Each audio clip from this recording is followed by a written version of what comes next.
तो इस अध्याय में हमने श्लोक संख्या 36 37 तक चर्चा पूरी की है। तो इसमें इस अध्याय में जैसे कि हमने देखा, प्रारंभ में भगवान ने योगारूढ़ और योगारूढ़ प्रारंभिक और प्रगत अवस्थाएं योगा की, उसकी चर्चा की। फिर श्लोक संख्या 10 से लेके श्लोक संख्या 34 तक बड़ी लंबी चर्चा रही इस अष्टांग योग विधि के जो डिटेल्स है उसकी। तो उसमें हमने अष्टांग योग विधि जो है उसके अलग अलग पहलू के ऊपर चर्चा की। एकदम योगी ने कैसा स्थान, किस प्रकार का आसन, किस प्रकार का उसके अंग जो है अष्टांग योग विधि में कौन से अंगों का उसने वहां पर अनुशीलन करना चाहिए, आहार कैसा होना चाहिए, विहार कैसे होना चाहिए, निद्रा आदि सब कुछ उसके भगवान ने चर्चा की। तो इस प्रकार से योग विधि की पूर्ण चर्चा जो है 10 से लेके 34 श्लोकों में की।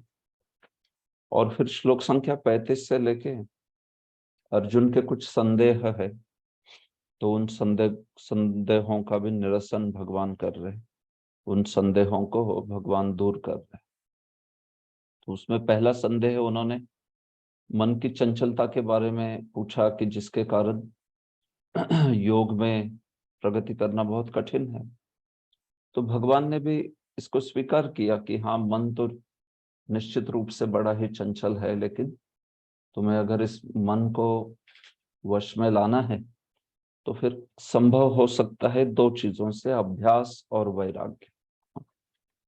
तो अभ्यास के द्वारा, अभ्यास मतलब जो भी वो विधि है, जैसे अष्टांग योग का विधि है तो यम नियम आदि ये अभ्यास हो गया। भक्ति योग का विधि है तो श्रवणम कीर्तनम आदि अभ्यास हो गए। सकारात्मक पॉजिटिव एस्पेक्ट जो है वो अभ्यास है, और keeping away from the negative, जो नकारात्मक पहलू है उससे दूर रहना, वो जो है वैराग्य है।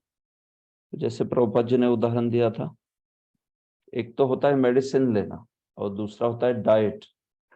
दोनों भी जरूरी होता है कि नहीं? औषधि भी ग्रहण करनी चाहिए, और फिर डाइट मतलब जो चीजों से दूर रहना है उससे दूर रहना चाहिए। किसी को खांसी हो गई है बहुत, तो वो खांसी की दवाई ले रहा है, लेकिन फिर दूसरी ओर सब तली हुई चीजें खा रहा है, तो कैसे खांसी जाएगी उसकी? तो वैसे वैराग्य और अभ्यास, ये दो चीज। और इस प्रकार से अगर योगी प्रयास करता है तो वो कहते हैं कि फिर उसके लिए योग जो है उसको प्राप्त करना, मतलब भगवान के ऊपर समाधि लगाना, ये संभव है। नहीं तो फिर असंयतात्मना योगो दुष्प्राप इति में मति, जो उच्छृंखल मन के पीछे जाता है उसके लिए योग बड़ा दुष्प्राप है। हाँ, उसके लिए योग में समसिद्धि पाना बहुत ही कठिन है, क्योंकि वो तो मन के साथ जा रहा है व्यक्ति, तो फिर उसके लिए कठिन हो जाता। तो इस प्रकार से मन की चंचलता के बारे में संदेह को भगवान ने दूर किया। अभी अर्जुन और एक संदेह पूछते हैं जो कि अंतिम विषय है इस अध्याय का, तो उसके बारे में चर्चा करते हैं।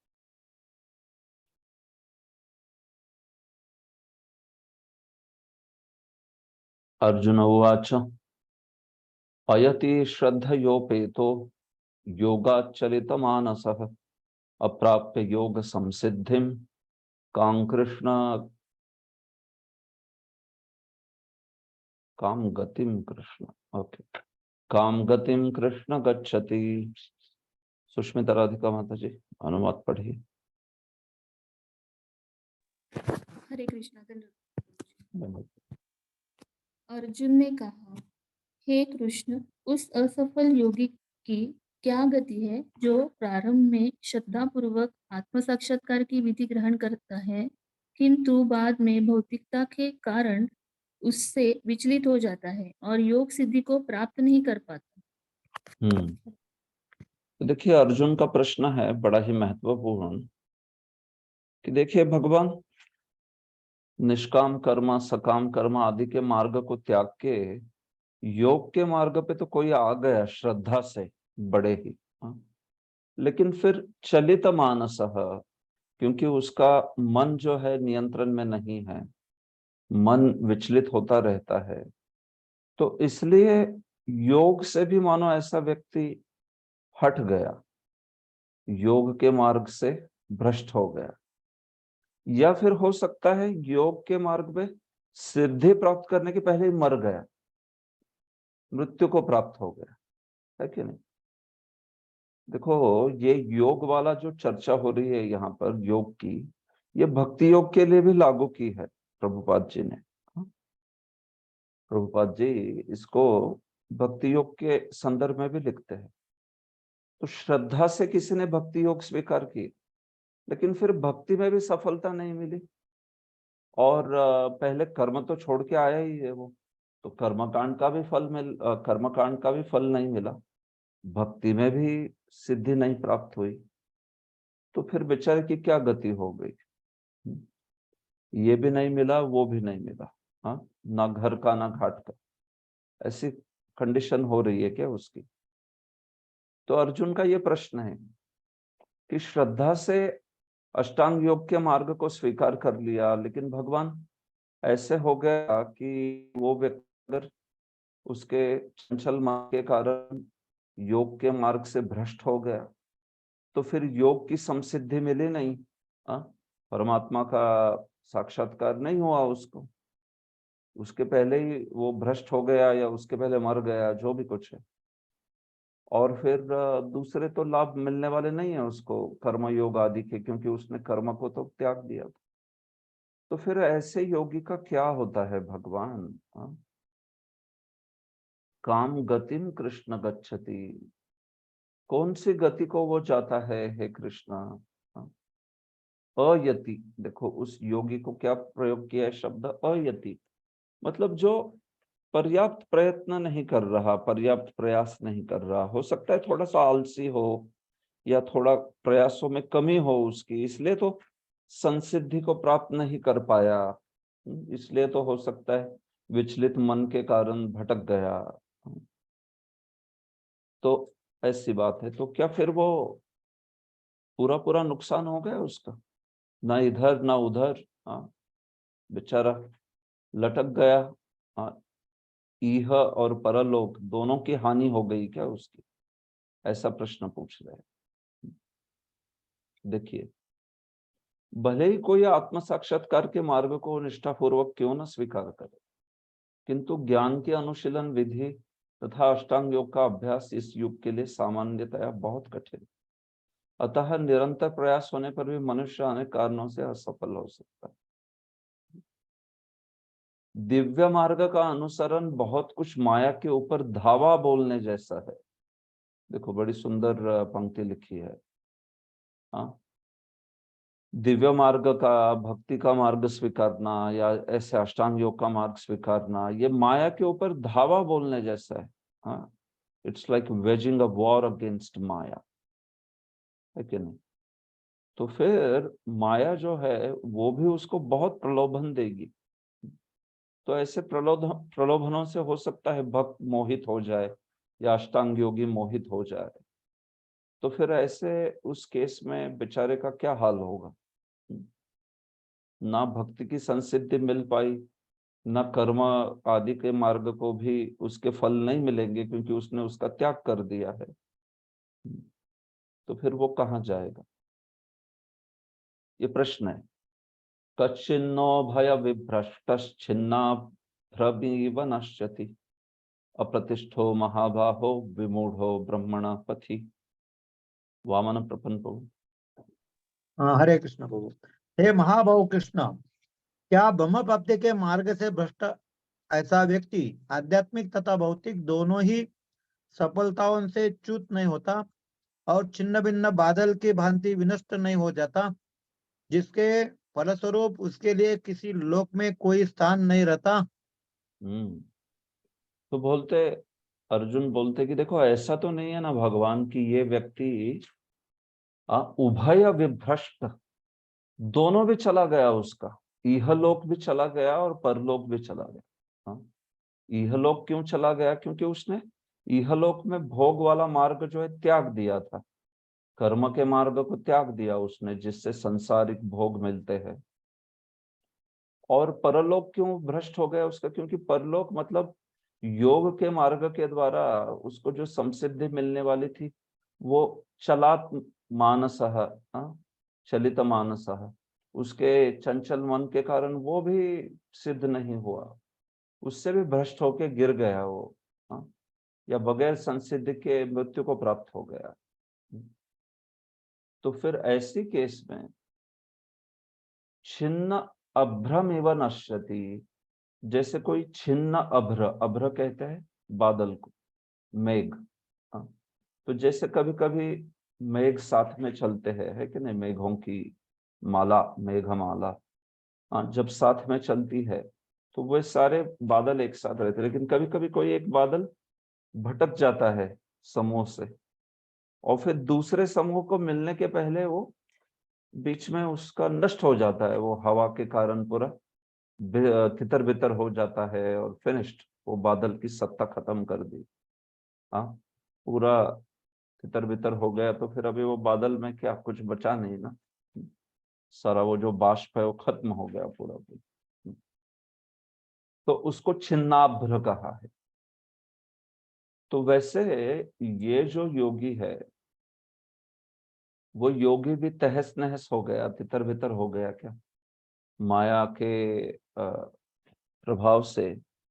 वो ना ही भक्तों के स्वभाव, मतलब भक्त हो या अष्टांग योगी हो, जो भी कोई मार्ग का अनुसरण कर रहा है, जो भी कोई इस प्रकार से दिव्य मार्ग का अनुसरण कर रहा है, ट्रांसेंडेंटल पाथ, जैसे योग है या ज्ञान है या भक्ति है, तो ऐसा व्यक्ति जिसने समसिद्धि नहीं प्राप्त की और इस जगत में कर्म मार्ग आदि को भी त्याग कर दिया, तो फिर तो बेचारा वो दोनों भी नहीं मिला ना उसको, है कि नहीं।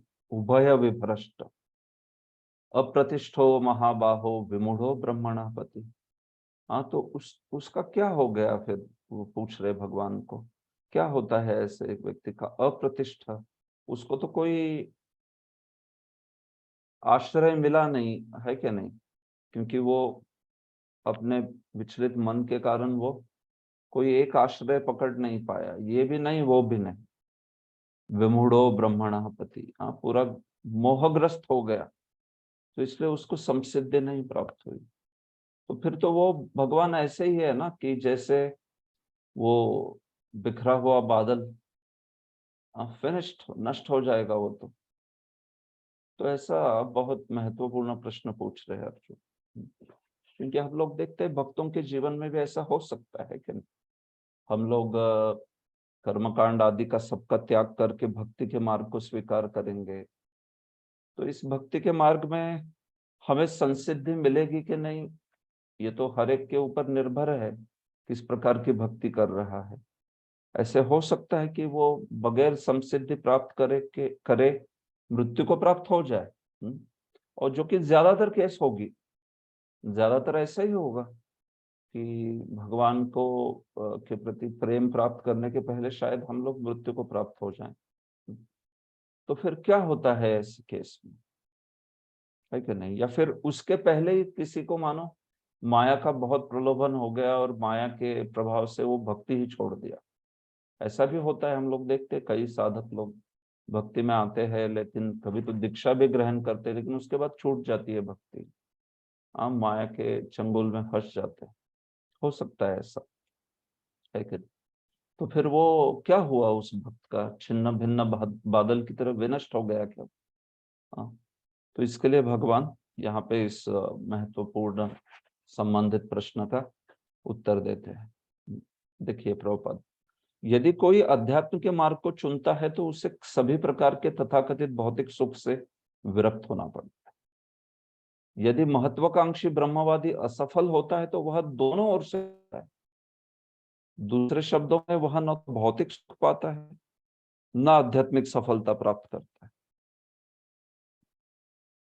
उसका कोई स्थान नहीं रहता, वह छिन्न भिन्न बादल के समान होता है, ठीक है नहीं। तो क्या ऐसी स्थिति हो जाती है एक योग भ्रष्ट की, हाँ उसको योग भ्रष्ट कहते हैं, योग के मार्ग से जो भ्रष्ट हो गया, या फिर जो योग में संसिद्धि के पहले ही मृत्यु को प्राप्त हो गया, ऐसे हाँ अयति, हाँ ऐसा योगी की जो कंप्लीट नहीं कर पाया, असफल, ऐसा।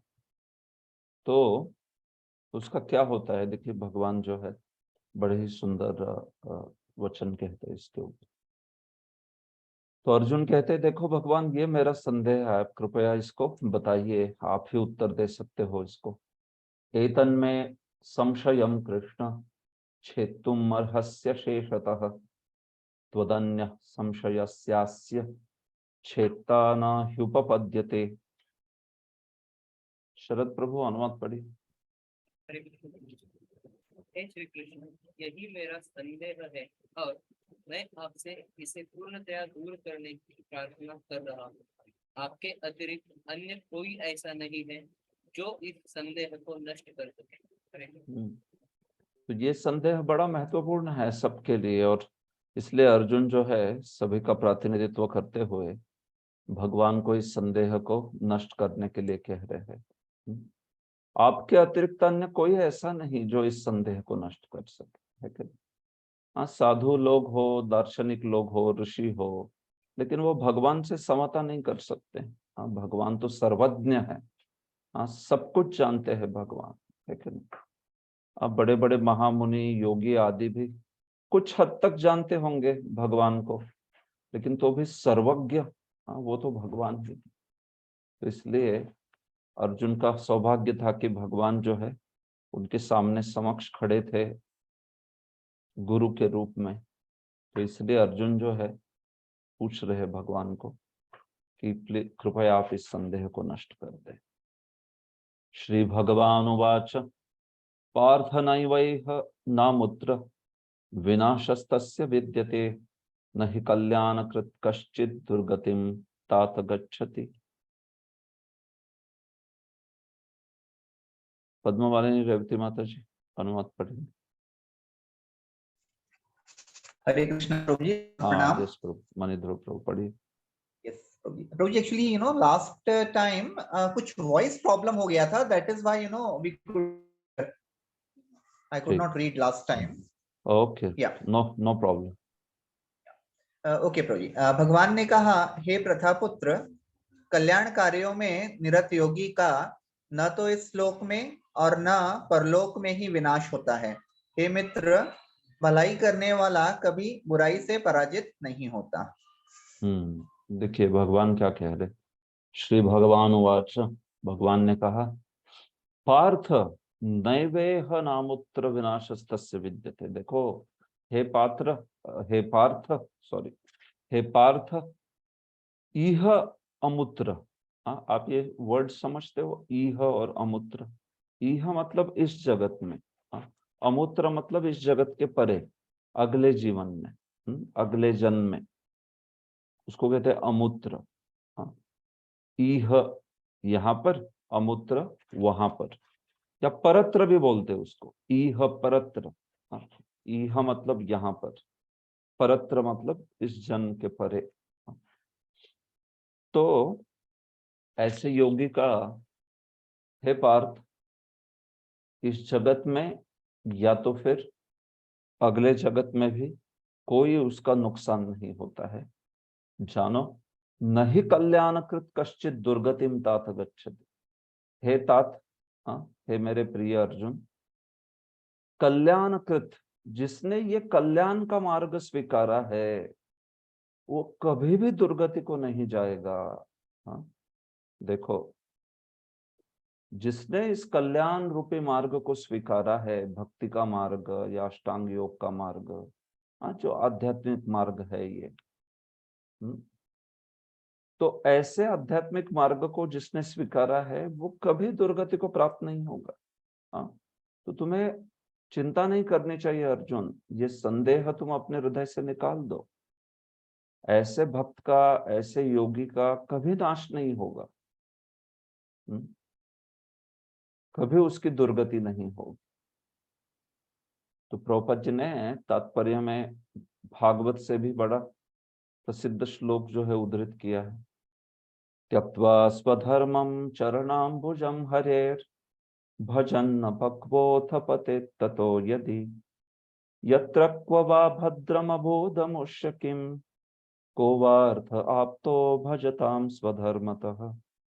ये नारद मुनि ने श्लोक जो है व्यासदेव जी को कहा 5वें अध्याय में श्रीमद् भागवत के। तो देखिए, अपना स्वधर्म त्याग के मतलब, मानिए कोई क्षत्रिय परिवार में जन्मा है या ब्राह्मण परिवार में जन्मा है, वैश्य परिवार में जन्मा है, हो सकता है भक्ति में जब वो प्रवेश करता हो तो अपने स्वधर्म का त्याग कर दे। मानो उसने अपना जो भी कुछ कुल धर्म है, स्वधर्म है, उसको त्याग दे दिया क्योंकि अभी वो वैष्णव बन गया। तो उसके घर में हो सकता है देवताओं की अगर आराधना होती थी, ब्राह्मण परिवार में जन्मा था, तो अभी उसने बंद कर दिया उसको करना। अब बाकी लोगों के लिए हो सकता है वो लोग, ब्राह्मण परिवार में जन्मा हुआ व्यक्ति अन्यों के लिए कुछ सारे कर्मकांड आदि विधि करते थे, बट अभी उसने बंद कर दिया। क्यों? क्योंकि उसने भक्ति का मार्ग स्वीकार किया, तो स्वधर्म का त्याग कर दिया उसने सनातन धर्म के लिए। उसी प्रकार से कोई क्षत्रिय हो सकता है, तो उसने क्षात्र धर्म का त्याग करके वो वैष्णव बन गया, मानो ब्रह्मचारी बन गया या गृहस्थ भी बन गया, कोई भी चीज हो, लेकिन वैष्णव मार्ग का अनुयायी बन गया। उस स्वधर्म, उसका जो वर्णाश्रम धर्म था, क्षत्रिय वैश्य शूद्र आदि का, उसको उसने त्याग दिया और फिर हरि भजन जो है उसको स्वीकार किया, श्रवणम कीर्तनम। तो उसके बाद में लेकिन क्या हुआ, भजन अपक्वोथ पते ततो यदि, अगर यदि ऐसे हो गया कि उसका अपक्व भजन था, भजन जो है अपक्व था, तो भजते हुए ऐसा व्यक्ति चूंकि वो अपक्व है, इसलिए अगर वो गिर भी जाता है, नारद मुनि कह रहे, तो भी क्व व अभद्रम अभूत, उसके जीवन में क्या अभद्र हुआ है, नारद मुनि कहते हैं। क्या अभद्र हुआ? कुछ अभद्र नहीं हुआ उसके जीवन। गिर भी जाता है उस मार्ग से भक्ति के द्वारा, तो फिर भक्ति के मार्ग पे गिरता नहीं, फिर तो कितनी बढ़िया चीज। मानो गिर भी गया कुछ कारणवश, माया के प्रभाव के कारण कहीं अभिनिवेश हो गया उसका, दुरभिनिवेश ऐसे कहते हैं उसको, कोई गलत चीज में अभिनिवेश हो गया, धनम जनम सुंदरिम जन आदि के इसमें, अगर वो व्यक्ति भटक गया और उसके कारण उसने भक्ति का मार्ग त्याग दिया या ऐसे, तो भी नारद मुनि बोलते हैं कि क्या अभद्र हुआ है उसके इसमें। और उल्टा को बार था अब तो भजताम स्वधर्मता, और अगर कोई भक्ति नहीं करता है लेकिन उसका तथाकथित वर्णाश्रम धर्म बहुत अच्छे से कर रहा है, लेकिन भक्ति में कोई रुचि नहीं है, तो फिर ऐसे व्यक्ति का क्या उसने बड़ी बात कर ली, क्योंकि भक्ति में रुचि नहीं है, अभजताम, तो अपने स्वधर्म का पालन कर रहा है लेकिन भक्ति में रुचि नहीं, तो उसने क्या ऐसी बड़ी चीज प्राप्त कर दी और भक्त का क्या नुकसान हुआ। इस प्रकार से नारद मुनि ने श्लोक किया। तो देखो मुद्दा क्या है यहाँ पर, भले ही ऐसा भक्त कभी भक्ति के मार्ग से गिर भी जाए, लेकिन क्या हो जाता है जब वो उस भक्ति के मार्ग से निकल के ऐसे कोई इंद्रिय भोग के लिए उसका पतन हो जाता है, तो जब वो इंद्रिय भोग की वो इच्छा और उसका जो मोह है वो, उसको अनुभव करने के बाद, वो समाप्त होने के बाद, फिर उसके मन में बहुत ग्लानि होती है हृदय में कि अरे मैंने क्या कर दिया, मैंने भक्ति मार्ग को त्याग दिया, मैंने भक्तों का संग छोड़ दिया, गुरु महाराज की आज्ञा की अवज्ञा कर दी, वैष्णवों को त्याग दिया। तो वो ग्लानि बहुत होती है उसके हृदय में, तो वो ग्लानि उसको बाद में लेके आती है फिर से भक्ति में। पूरा विलाप करते हुए ऐसा व्यक्ति फिर से भगवान के चरणों में आएगा, क्योंकि देखो ऐसी चीज है ना भक्ति, कि एक बार किसने उसका रस ग्रहण कर लिया, हाँ, भक्ति में थोड़ा भी उसको प्रारंभिक रस मिल जाए, उसको भूल नहीं सकता वो कभी भी। हाँ, ऐसा है, वो कभी भी भूल नहीं पाएगा उसको। तो माया के प्रभाव के कारण थोड़ा बहुत भटक भी गया तो वो नेहाभिक्रम नाशोस्ति, जितनी उसने प्रगति की है, जितनी उसकी भक्ति में थोड़े बहुत रुचि उत्पन्न हुई है, वो तो जाएगी नहीं ना कहीं। हाँ, तो वो थोड़े समय के लिए वो माया का प्रभाव रहता है, और वो कितना, वो जैसे ही हट जाता है तो तुरंत ऐसा व्यक्ति फिर से भक्ति में जो है तुरंत व्यक्ति ऐसे भक्ति में अनुशीलन जो है फिर से करने लगता है। तो इसलिए नारद मुनि बोल रहे हैं कि ऐसे व्यक्ति का क्या अभद्र हुआ है, क्योंकि उसके भक्ति संस्कार जो है, भक्ति वासना जो है, उसकी वासना मतलब ये सकारात्मक भाव में कह रहा हूं, भक्ति की वासना, भक्ति की इच्छा, हाँ, तो भक्ति की इच्छा जो है उसकी, वो उसको खींच के लेके आती है फिर से भक्तों के संग में। हाँ, ऐसी बात। यदा कदाचित यहां तक हो जाए कि वो निम्न पशु योनि में पे चला जाए ऐसा भक्त, लेकिन तो भी वो भगवान की कृपा से उसके भक्ति के संस्कार जो है वो फिर से उसको वापस लेके आते हैं भक्ति में। देखो, ऐसा तो होता नहीं कभी, निम्न योनि में कभी भक्त जाएगा नहीं। अगर कोई भक्ति करता है तो उसका मानव देह तो प्रभुपाद जी कहते हैं सर्टन है, 100% उसका फिक्स हो जाता है ऐसे। लेकिन मानो कभी कोई बहुत ही जघन्य अपराध हो गया कोई बहुत महान संत के प्रति, तो हो भी सकता है ऐसे अपराध के कारण कि वो पशु योनि में चला जाए। हाँ, ऐसा हो सकता है कभी। जैसे इंद्रदुम्न महाराज थे, वो गज योनि में चले गए, गजेंद्र बन गए। भरत महाराज का उदाहरण तो थोड़ा अलग है, क्योंकि उसमें हालांकि हमें दिखता है वो हिरण के जन्म में चले गए, लेकिन वो कुछ विशेष प्रयोजन से है, ऐसा होता नहीं कभी, क्योंकि वो भाव भक्ति के स्तर पे थे। तो भाव भक्ति के स्तर से कोई पशु योनि में नहीं जाता फिर। हाँ, लेकिन वहां पे वैसा दिखाया गया है क्योंकि उसमें कुछ सीख देनी है भक्तों को। तो वो ईश्वर की इच्छा से ही हुआ, कृष्ण की इच्छा से हुआ।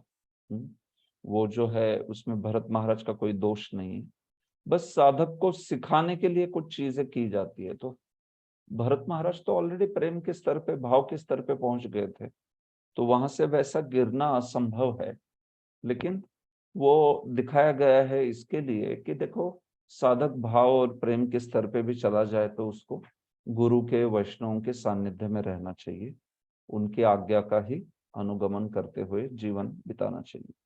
ये वहां पर सीखने के लिए वैसा प्रकरण जो है भरत महाराज का, वो वहां पर रचाया गया। ठीक है। लेकिन हम लोग देखते हैं इंद्रदुम्न महाराज के केस में क्या हुआ था, वो उनका थोड़ा अपराध वाला भाव था और इसके कारण वो गज योनि में चले गए ऐसे। लेकिन ऐसी केस में हम लोग देखते हैं कि ऐसा हुआ भी तो भी वो माया का जो आवरण है कुछ समय बाद उठने के बाद वो भक्त फिर से भक्ति में बड़ी प्रकर्षता से आएगा। हाँ, वो भक्त जो है बड़ी प्रकर्षता से वापस आएगा कृष्ण, और बहुत मतलब उसको दुख रहता है फिर उस चीज का कि अरे मैंने भक्ति का त्याग कर दिया, मुझे इतना सुअवसर मिला था, भक्तों ने मेरे ऊपर इतना विश्वास रखा, और गुरु वैष्णव इनकी सब कृपा थी, और मैंने क्या कर दिया, भगवान के चरण कमल को त्याग दिया। तो वो इसलिए, चूंकि वो भक्ति संस्कार कभी जाते नहीं है, इसलिए नारद मुनि कह रहे हैं कि उसका क्या अभद्र हुआ है ऐसे व्यक्ति का। वो उसको फिर से वापस लेके आके भक्ति में लगाएंगे ही लगाएंगे।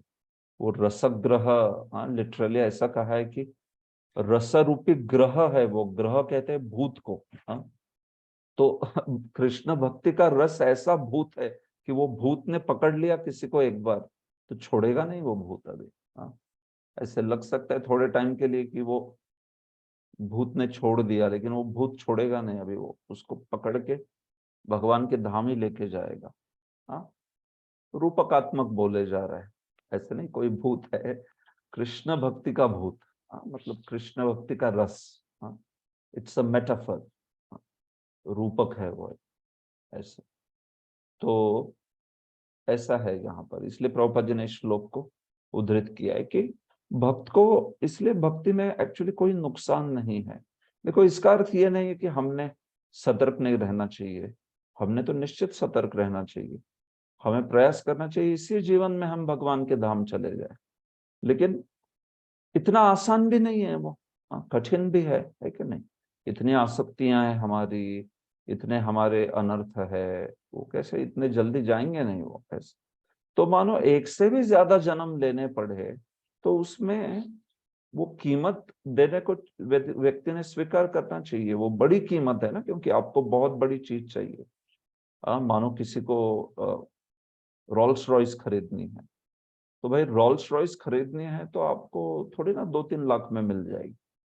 हाँ, छोटी मोटी गाड़ी मिल जाएगी 2-3 लाख में सेकंड हैंड कुछ लेकिन आपको नई ब्रांड न्यू रोल्स रॉयस खरीदनी है तो थोड़ी ना इतने कम में मिलेंगे। हाँ, उसको तो कीमत देनी पड़ती है ना उस। तो वैसे है भक्ति में भी, कृष्ण का अगर धाम प्राप्त करना है तो फिर आपको उसकी कीमत देनी पड़ती है अच्छे से, ऐसी बात। तो यहाँ पर भी भगवान यही बात बता रहे, अष्टांग योग के संदर्भ में भी क्यों ना हो, लेकिन मुद्दा भक्ति योग के लिए भी लागू होता है। हाँ, ये श्लोकों की श्रृंखला, नहीं कल्याण कृत कश्चित दुर्गतिम तात गच्छति। हे तात, हे प्रिय अर्जुन, हाँ, ये जानो कि जिसने कल्याण कृत, जिसने इस कल्याण रूपी मार्ग का स्वीकार किया है, वो कभी भी दुर्गति को प्राप्त नहीं होगा। हाँ, तो ऐसे मत सोचो कि अरे इसका तो यह और परलोक दोनों बर्बाद हो गया, ना इस जन्म में उसको भोग मिला क्योंकि कर्मकांड को उसने त्याग दिया है, और ना अगले जन्म की संसिद्धि मिली क्योंकि उसका पतन हो गया या फिर उसकी संसिद्धि प्राप्त नहीं हुई। ऐसा नहीं है।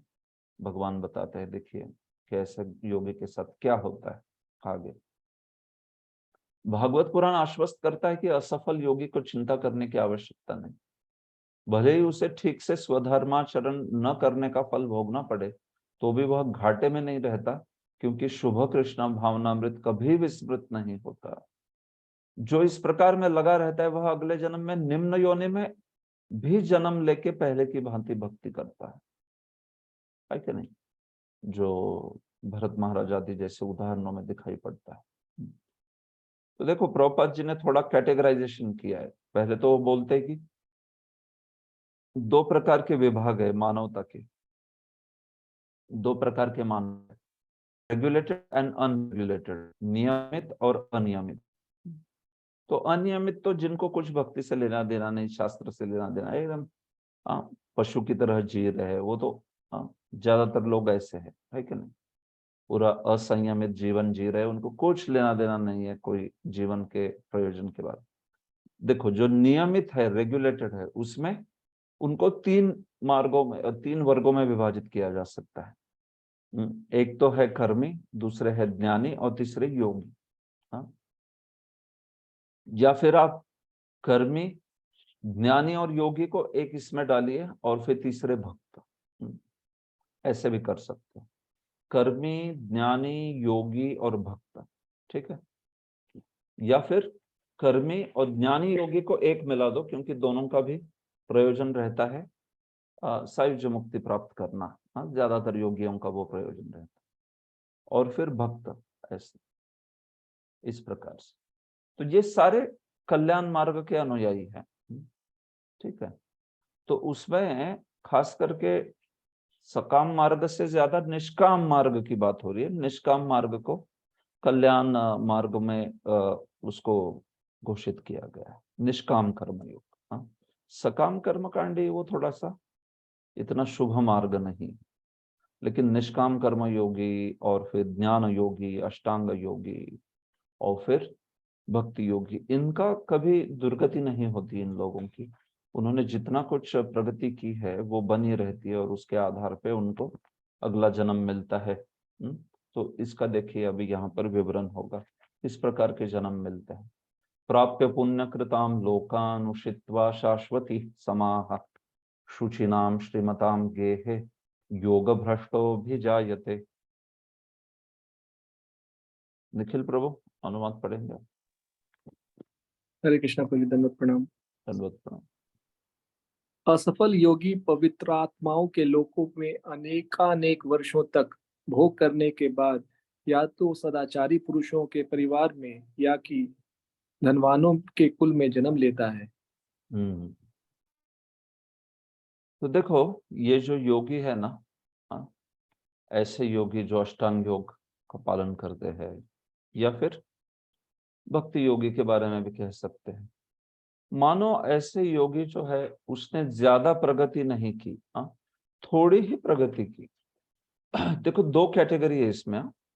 41वां जो श्लोक है, मतलब ये श्लोक, ये जिसने कम प्रगति की है, ज्यादा उन्नति की नहीं है, उसकी बात करता है।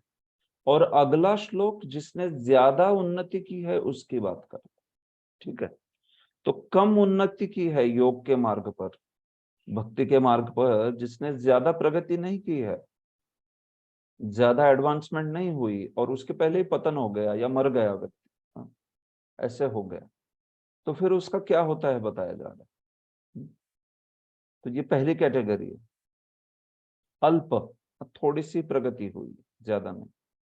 प्राप्य पुण्य कृताम लोकान, तो चूंकि उसने योग मार्ग का अवलंबन किया, चूंकि उसने निष्काम मार्ग का अवलंबन किया है, जिसमें इंद्रिय भोग आदि की इच्छा नहीं है बिल्कुल, हाँ, लेकिन उस मार्ग में मतलब सारा नहीं गया है, लेकिन इस व्यक्ति के हृदय में इंद्रिय भोग की इच्छा थी, तो फिर भगवान क्या करते हैं, ऐसे व्यक्ति को इस भौतिक के इहलोक के भोग नहीं देते उसको, तो फिर डायरेक्ट जो कि अश्वमेध आदि यज्ञ करके स्वर्गलोक प्राप्ति करते हैं, ऐसे स्वर्गीय भोगों को भगवान दे देते, क्योंकि उसकी इच्छा थी ना। बार बार भक्ति में या अष्टांग योग के मार्ग पर सुनने के बावजूद उसने वो भोगों की इच्छा जो है उसको बरकरार रखा है। हाँ, अभी हम लोग कितना सुनते हैं कि कैसे भौतिक भोगों की कामना जो है वो अच्छी नहीं है, लेकिन तो भी ऐसे नहीं कि वो सुनने के बाद जाएगी, इच्छा है कि नहीं, तो भी हो सकता है व्यक्ति को धन आदि जो सुख है इस जगत के, उसमें बहुत उसकी लालसा हो, बहुत इच्छा हो उसकी, तो फिर ऐसे व्यक्ति मृत्यु के पश्चात भगवान जो है उनको पुण्य कृताम लोकानुषित्वा शाश्वती सम, तो फिर भगवान सोचते हैं छोटा मोटा भोग क्यों देना है इसको, तो स्वर्गीय भोग जो है भगवान उसको देते हैं। तो ऐसा व्यक्ति शाश्वती समा, कई कई हजारों साल जो है वो स्वर्गलोक आदि पर बिता के, उषित्वा, वहां पर निवास करके, फिर ऐसा व्यक्ति उसके योग मार्ग में आगे बढ़ने के लिए दो प्रकार के घरों में या कुलों में जन्म लेता है। कौन से, शुचि नाम या फिर श्रीमतान। तो ऐसे ग्रह की जो, ग्रह मतलब ऐसे घर, ऐसे कुल जो कि बड़े ही पवित्र ब्राह्मणों के आदि घर है, पवित्र आत्माओं के घर है, जिसमें व्यक्ति जो है धर्म का भी अनुशीलन होता है। हाँ, देखो, शुचि नाम का स्पेशल अर्थ है, केवल ब्राह्मण कुल ऐसे मत सोचिए उसमें, या कोई बहुत विशेष क्षत्रिय कुल ऐसे मत सोचिए, ऐसा ब्राह्मण कुल की जिसमें धर्म का पालन होता है, जिसमें सब धर्म के प्रति जागरूक है। हाँ, ऐसा ब्राह्मण कुल नहीं जिसमें गाय का मांस खाते हैं, या फिर जिसके सब के सब बेकार हो गए, उसमें कुछ पालन नहीं करते, एकदम डिग्रेडेशन हो गया उधर, वैसा वाला नहीं, जो वास्तविक पालन करता है, अनुशीलन करता है जीवन, प्योर, एकदम शुद्धता का जिसके घर में वातावरण है वो। या फिर दूसरा होता है श्रीमताम, या फिर वो ऐसे घर में जन्म लेगा कि जो बड़े ही धनी हैं, लेकिन वो भी धार्मिक धनी लोग, हाँ, जैसे हम लोग देखते हैं ना, कई सारे वैश्य परिवार हो या क्षत्रिय परिवार हो, लेकिन बड़े ही धार्मिक रहते हैं, हाँ, वेदों का, ब्राह्मणों का अनुगमन करने वाले रहते हैं। तो वैसे परिवारों में जो कि श्रीमत है, हाँ, ऐसे नहीं बस धनी है और सबके सब बड़े पाप पाप के धनी है, हाँ, ऐसा धनी व्यक्ति जो जुआ का घर चलाता है, मतलब शराब के धंधा करता है, ऐसे भी कई कई धनी होते हैं ना, या फिर जुआ घर चला रहा हो, इस टाइप के धनी नहीं, जो धर्म उस योग के अनुकूल धन होना चाहिए। तो ऐसी बात है, शुचि नाम श्रीमताम के है, तो वो योग भ्रष्ट, ऐसा योग भ्रष्ट जो है वो अभिजायते जन्म लेता है, समझ रहे? तो इस प्रकार से बात है। तो उसको क्यों आप कहोगे, उसने तो योग का मार्ग अवलंबित किया था, तो उसको क्यों स्वर्ग भेज रहे बेचारे को? वो तो समस्त भौतिक इच्छाओं को त्यागना चाहता था ना। तो देखो वही बात है कि इसलिए यहाँ पे कहा है कि ज्यादा प्रगति नहीं की है उसने।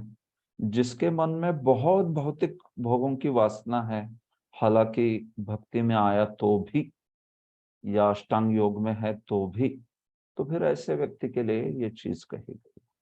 तो फिर भगवान देखते हैं कि अरे ये इच्छा इतनी प्रबल है, तो बेटर है इसको, उस इच्छा को जाके अनुभव करके फिर समझ जाए कि अरे इसमें तो कुछ नहीं, तो बेकार है।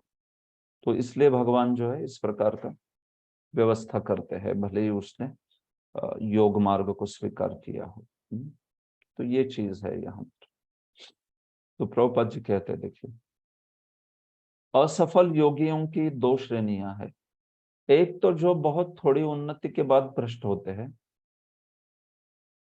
और दूसरे जो दीर्घकाल तक योगाभ्यास के बाद भ्रष्ट होते हैं। तो वो दीर्घकाल तक योगाभ्यास के बाद भ्रष्ट होने वाले जो है वो आगे दिए हैं, उनका अगला श्लोक बात करते हैं। जो योगी अल्पकालिक अभ्यास के बाद भ्रष्ट होता है वह स्वर्गलोक को जाता है, जहां केवल पुण्यात्माओं को प्रविष्ट होने दिया जाए, और फिर वहां पे रहने के बाद फिर वो इस जगत में किसी सदाचारी ब्राह्मण वैष्णव कुल में या धनवान वणिक के कुल में जन्म ले सके, ऐसे। तो ये बात है।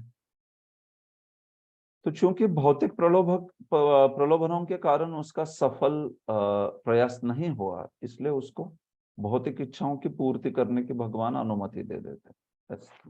तो देखो मतलब जो अर्जुन ने कहा था ना कि उसका इहलोक भी गया और परलोक भी गया, तो देखो ऐसी बात नहीं है। जो सकाम कर्म से भी वो प्राप्त कर सकता था, वो भगवान ने उसको, देखो ये योग के मार्ग के अपरिपूर्ण अभ्यास से भी दे दिया। What he would have achieved by perfection of karma kand, he is achieving by imperfection of yoga। तो ऐसी बात है, क्योंकि योग बहुत ऊंचा मार्ग है उस, और फिर उसके पश्चात वो खत्म होने के बाद फिर भगवान जो है उसको फिर से ऐसा जन्म देते हैं जो कि सदाचारी श्रीमताम या शुचिनाम या श्रीमताम सदाचारी या धनवान परिवारों में, इस प्रकार से। तो ये बात है, फिर वहां पे वो फिर से भक्ति के संपर्क में या उस अष्टांग योग के संपर्क में आके, जो भी वो दिव्य मार्ग के संपर्क में आके वहां से आगे बढ़ता है। ऐसे व्यक्ति को आप देखोगे कि उसके बचपन से ही उसमें वो गुण दिखने लगेंगे कि ये शायद पिछले जन्म में भक्ति करके आया है, या हो सकता है पिछले जन्म में इस प्रकार का योग मार्ग का अनुसरण करके आया है। इसलिए ऐसे व्यक्ति में फिर आपको दिखेगा वैराग्य दिखेगा एकदम शुरुआत से ही, भौतिक जगत के प्रति ज्यादा आकर्षण नहीं दिखेगा। तो समझ सकते हैं कि ये योग भ्रष्ट आदि होंगे, पिछले जन्म में ये करके आए होंगे कुछ योग आदि का अनुशीलन। और जो बहुत प्रगति करता है उसका क्या होता है?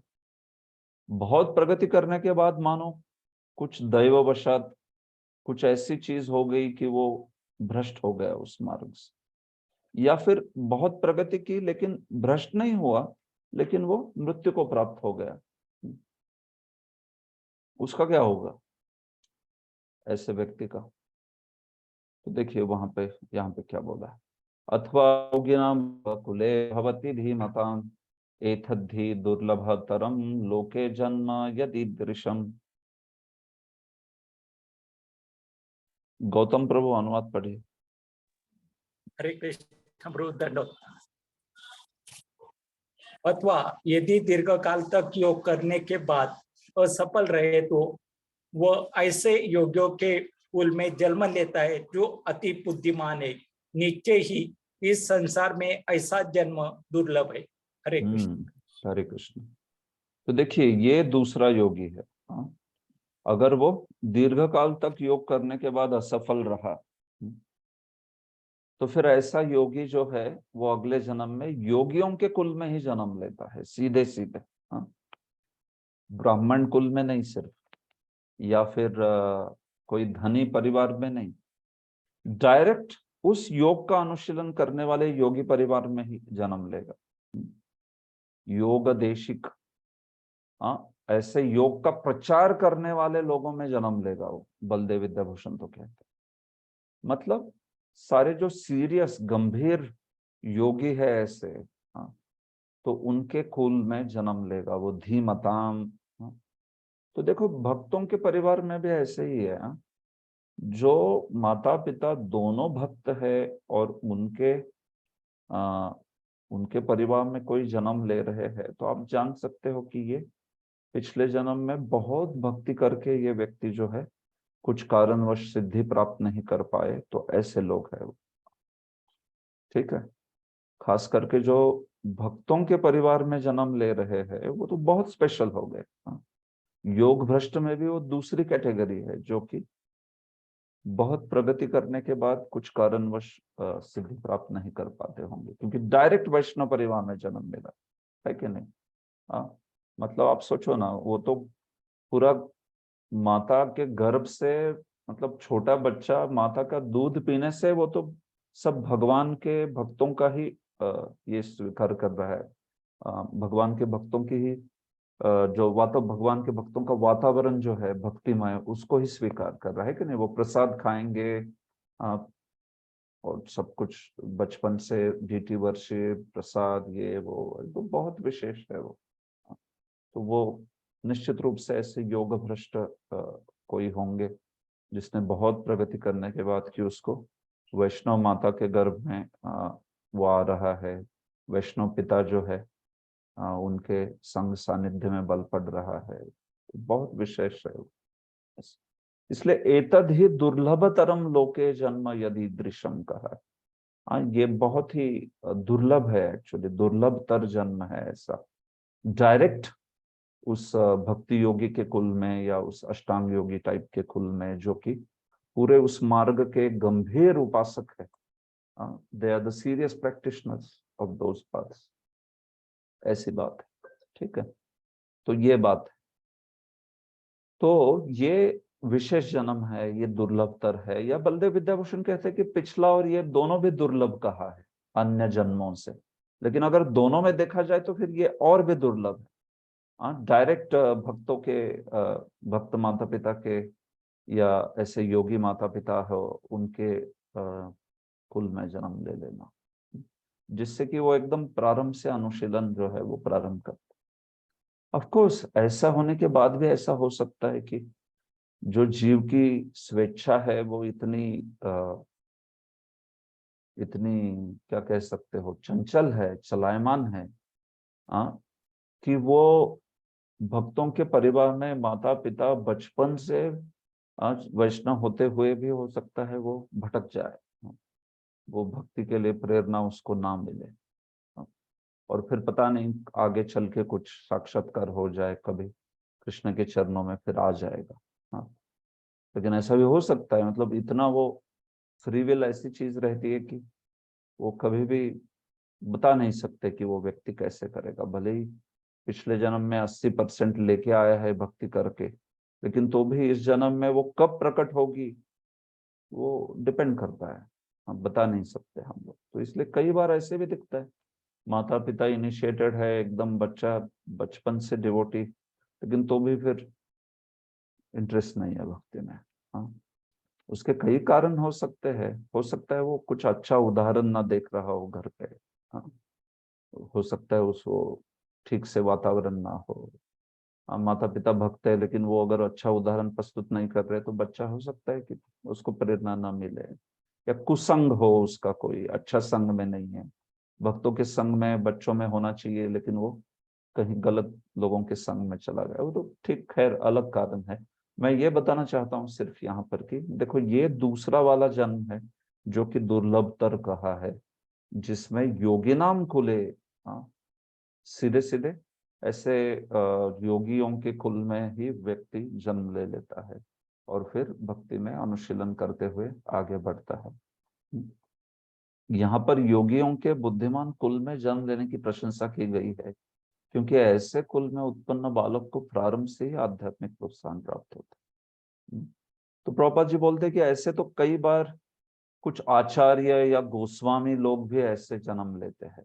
हाँ, मतलब ऐसे बालक जो है आगे चल के हो सकता है गोस्वामी बने या आचार्य बने।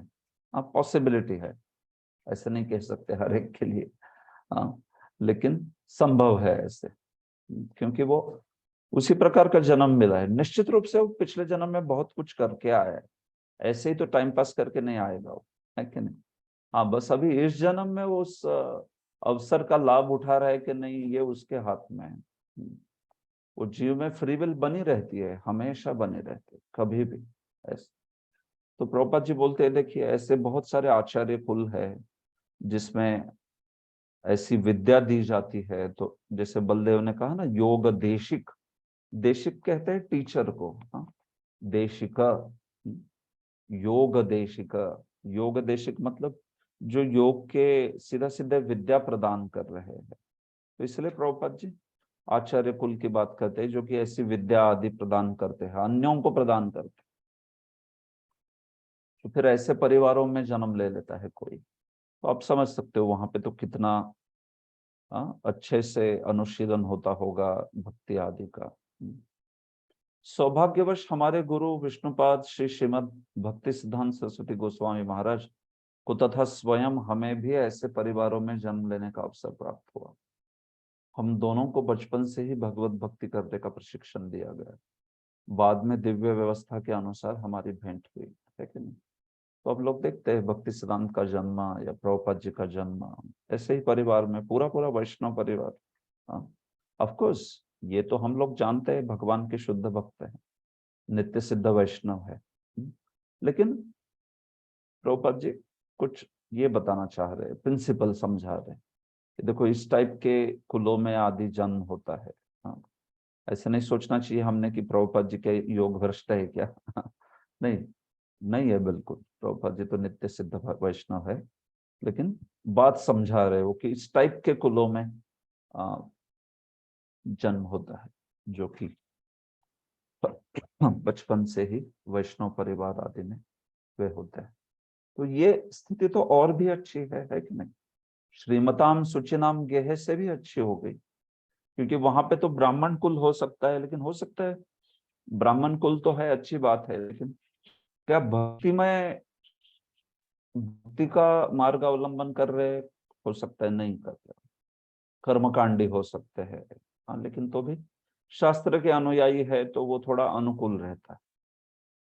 या फिर धनी लोग है तो ठीक है, धनी है अच्छी बात है, धर्म के लिए जागरूक है अच्छी बात है, लेकिन क्या भक्ति मार्ग के अवलंबन कर रहे, हो सकता है नहीं भी कर रहे हो। हाँ, बस धार्मिक वाले हो। तो इसलिए ये पहले वाली केस से भी दूसरी केस बहुत बढ़िया है। हाँ, क्यों? क्योंकि इसमें तो डायरेक्ट उसी मार्ग के अनुशीलन करने वाले, उसी मार्ग का प्रचार करने वाले, प्रशिक्षण देने वाले योगियों के कुल में उसको जन्म मिल रहा है। तो फिर आप सोचो कितना विशेष होगा ऐसा व्यक्ति जो। हाँ, तो ये बात है। तो इसलिए भक्तों के जो खास करके माँ बाप दोनों भी भक्त है और कई सालों से भक्ति कर रहे हैं, और ऐसे भक्तों को के जन्म में जो पुत्र आदि, पुत्र पुत्रियां आदि उत्पन्न होते हैं, वो हमें जानना चाहिए उनको कि ये विशेष आत्माएं है, बहुत विशेष जीव है। हाँ, बस उनको उस प्रकार का वातावरण देना चाहिए, उनको प्रशिक्षण देना चाहिए कि जिससे उनकी विशेषता जो है वो वास्तविक सिद्धि को प्राप्त कर ले। नहीं तो फिर विशेष बालक होके भी अन्यों की तरह अटक जाएंगे फिर से, ऐसी बात है। तो ये दो भगवान ने इस प्रकार से अर्जुन के संदेह का उत्तर देने के लिए ये 2 श्लोक बोले कि देखो अर्जुन, इस प्रकार की स्थिति है, थोड़े से उन्नति के बाद भी गिरता है या बहुत उन्नति करने के बाद भी गिरता है, तो भी दोनों केस में देखो यहाँ पे कोई नुकसान नहीं है ऐसे व्यक्ति का, ये बात है। तत्र तम बुद्धि संयोगम लभते पौर्वदेहिकम यतते च ततो भूयः संसिद्धौ कुरु नंदन। हाँ, वैभवी माता जी अनुवाद पढ़िए। हरि बोल प्रभु जी, मैं पढ़ू क्या? हाँ पढ़िए, ठीक है आप पढ़िए। हे कुरुनंदन, ऐसा जन्म पाकर वह अपने पूर्व जन्म की देवी चेतना को पुनः प्राप्त करता है और पूर्ण सफलता प्राप्त करने के उद्देश्य से वह आज्ञा उन्नति करने का प्रयास करता है। ठीक है, धन्यवाद।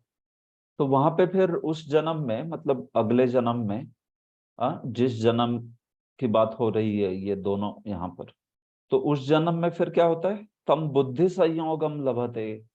तो उस जन्म में फिर उसको पिछले जन्म के उसने जो भी कुछ भक्ति की है या अष्टांग योग आदि का अनुगमन किया है, उससे जो भी प्रगति कर ली उसने, वो चेतना फिर से उसको प्राप्त होती है। बुद्धि संयोगम, पौर्वदेहिकम, पिछले जन्म में, पिछले देह में जो उसने किया था उसके कारण जो चेतना की प्रगति हुई है वो इस जन्म में भी उसको प्राप्त होती है। और यतते च ततो भूयः, तो इसलिए वो जहां पे उसका छूट गया था योग, वहां से आगे यतन करने लगता है, यतते प्रयास करने लगता है। किसके लिए? संसिद्धौ कुरु नंदना, समसिद्धि के लिए, समसिद्धि में प्रयास शुरू कर देता है। ये बात है कि नहीं? ये श्लोक जो है मैं बचपन से पढ़ता था, तत्र तम बुद्धि संयोगम, और मुझे बहुत इस श्लोक के प्रति बहुत जिज्ञासा थी, क्योंकि ये श्लोक कहाँ पे दिखाई पड़ता है, आपने देखा है कभी? तत्र तम बुद्धि संयोगम श्लोक आप में से कितने लोगों ने, सबसे ज्यादा वो श्लोक कहाँ पे दिखाई पड़ता है? आपने देखा है तत्र तम बुद्धि संयोगम अखबार में या जो मैगजीन्स होते हैं या बुक्स में? तो ये सबसे ज्यादा श्लोक कहाँ पे लिखा रहता है? तो ये लिखा रहता है जब पुण्य स्मरण करते हैं किसी का, प्रथम पुण्य स्मरण, द्वितीय पुण्य स्मरण, मतलब एनिवर्सरी, डेथ एनिवर्सरी के दिन। तो डेथ एनिवर्सरी के एडवर्टीजमेंट में देखिए आप, उसके नीचे ये लिखा रहता है श्लोक। तो उन लोगों की क्या समझ है कि देखो कोई व्यक्ति पिछले जन्म में अपने, या इस जन्म में मानो वो कोई बिजनेस एम्पायर सेट कर रहा था और वो बीच में ही बेचारा मर गया, बिजनेस सेट नहीं कर पाया, तो अगले जन्म में क्या होगा? तत्र तम बुद्धि संयोगम, उसको पिछले जन्म की ये चेतना याद आएगी कि अरे मुझे बिजनेस सेट करना था, और फिर अगले जीवन में यतते च ततो भूयः संसिद्धौ, वो अपना बिजनेस एम्पायर सेट करने के लिए फिर से ट्राई करेगा। इस जन्म में उनकी ये इच्छा पूरी नहीं हुई तो अगले जन्म में वो इच्छा ये पूरी करेंगे। इस टाइप का लोगों की अंडरस्टैंडिंग है, इसलिए वो लिखते हैं ऐसे, तत्र तम बुद्धि संयोगम लभते पौर्वदेह। लेकिन वो समझते नहीं है वो तो दिव्य मार्ग के लिए लागू होता है, ये कोई अन्य चीज के लिए नहीं लागू होता। ठीक है, कर्मकांड में ये सब चीजें नहीं लागू होती। और कर्मकांड छोड़िए, ये तो आजकल के लोग तो कर्मकांड भी नहीं करते, विकर्म करते हैं, है कि नहीं? वेदों से संबंधित कोई कार्य नहीं करते, तो इसलिए उनके जीवन में थोड़ी ना ऐसे होगा। उधर क्या होता है, आपने ये पूरा जन्म बिता दिया करोड़ों कमाने को, अगले जन्म में फिर से जीरो से शुरू होगा। जरूरी नहीं कि वो करोड़ों रुपए लेके जन्मेगा हो। दैट इज नॉट नेहाभिक्रम नाशोस्ति। कर्मकांड के मार्ग पे या विकर्म पे नेहाभिक्रम नाशोस्ति नहीं रहता। जो गया वो फिनिश्ड, इट इज गॉन। फिर से आप अगले इसमें शुरू करते हो जीरो से। लेकिन ये योग मार्ग में ऐसा होता है। योग मार्ग के चेतना की प्रगति के बारे में बोला जा रहा है, ये बुद्धि संयोगम आदि, और किसी चीज के लिए नहीं। ठीक है, तो ऐसी बात है। वो इस जन्म में उस चेतना को प्राप्त करके फिर से कंटिन्यू करता है। प्रभुपाद जी ने भरत का उदाहरण दिया है। राजा भरत जिन्हें तीसरे जन्म में उत्तम ब्राह्मण कुल में जन्म मिला, पूर्व दिव्य चेतना की पुनः प्राप्ति के लिए उत्तम जन्म के उदाहरण स्वरूप है। हाँ, तो जैसा कि मैंने कहा, भरत एक उदाहरण प्रस्तुत कर रहे हैं। हालांकि भरत के केस में जो हुआ वैसा होगा नहीं यूजुअली कभी, लेकिन वो एक कुछ ईश्वर की इच्छा से, भगवान की इच्छा से उदाहरण दिया जा रहा है कि देखो कैसे जो भी भक्ति की है उसका फल रूप उनको स्मृति भी रही अगले जीवन में। ऐसा उनके जीवन से यह पता चलता है कि दिव्य प्रयास अथवा योगाभ्यास कभी व्यर्थ नहीं जाता। देखो ये सीख है बेसिकली। भगवत कृपा से योगी को कृष्ण भावनामृत में पूर्ण सिद्धि प्राप्त करने के बारंबार सुयोग प्राप्त होते रहते। पूर्वाभ्यासेन तेनैव ह्रियते ह्यवशोऽपि सः जिज्ञासुरपि योगस्य शब्द ब्रह्माति वर्तते। महानंदिनी सुदेवी माता जी अनुवाद पढ़ी। हरे कृष्णा प्रभु जी, दंडवत प्रणाम। धन्यवाद। अपने पूर्व जन्म की दैवी चेतना से वह चाहते हुए भी स्वतः योगी के नियमों की ओर आकर्षित होता है। ऐसा जिज्ञासु योगी शास्त्रों के अनुष्ठानों से परे स्थित होता है। आपकी किताब में चाहते हुए भी लिखा है कि न चाहते हुए भी लिखा? यस माता जी। प्रभु जी मेरे पास मराठी बुक है। हाँ तो अच्छा, उसमें न नहीं लिखा है, न चाहते हुए भी। वो न होना चाहिए उधर। अपने पूर्व जन्म की दैवी चेतना से वह न चाहते हुए भी। हाँ, ऐसा ठीक है। आपने जब पढ़ा तो उसमें न बोला नहीं, इसलिए मेरे को प्रभु जी समझा, ठीक है, सॉरी। नो प्रॉब्लम, ठीक है। यस, पूर्वाभ्यासेन तेनैव ह्रियते ह्यवशोऽपि सः। हाँ, तो देखो पिछले जन्म में क्योंकि उसने योगाभ्यास किया है, उस योगाभ्यास की वजह से इस जन्म में उसका मन मानो स्वतः योग के नियमों की ओर आकर्षित हो जाता है। हाँ, बड़ा स्वाभाविक आकर्षण होता है। अगर उसने प्रगति की है भक्ति में या योग में, तो बड़ा स्वाभाविक, जैसे ही उसको अपॉर्चुनिटी मिल जाती है वो भक्तों के संग में आ जाता है, या जैसे भी उस प्रकार से जहां पे अपॉर्चुनिटी मिल जाए, तुरंत अपन देखते हैं कि ऐसा व्यक्ति जो है स्वतः आकर्षित हो जाता है। हम भक्ति में आते हैं और हमारे साथ भी और अन्य अन्य भक्त भी आते हैं, लेकिन हमारे साथ भक्ति में आने वाले भी कभी कभी बहुत आगे चले जाते हैं कि नहीं। हम लोग देखते हैं कि अरे ये मेरे साथ ही भक्ति में आए थे, लेकिन उन्होंने कितनी प्रगति कर ली। तो क्यों है ऐसा? क्योंकि देखो इस जन्म में भले ही आप एक ही इस जन्म में भले ही आप एक ही पॉइंट से, स्टार्टिंग पॉइंट से शुरू कर रहे होंगे, लेकिन पिछले जन्म में वो सब कुछ लेके बैठा है ऑलरेडी करके, कई सारी चीजें।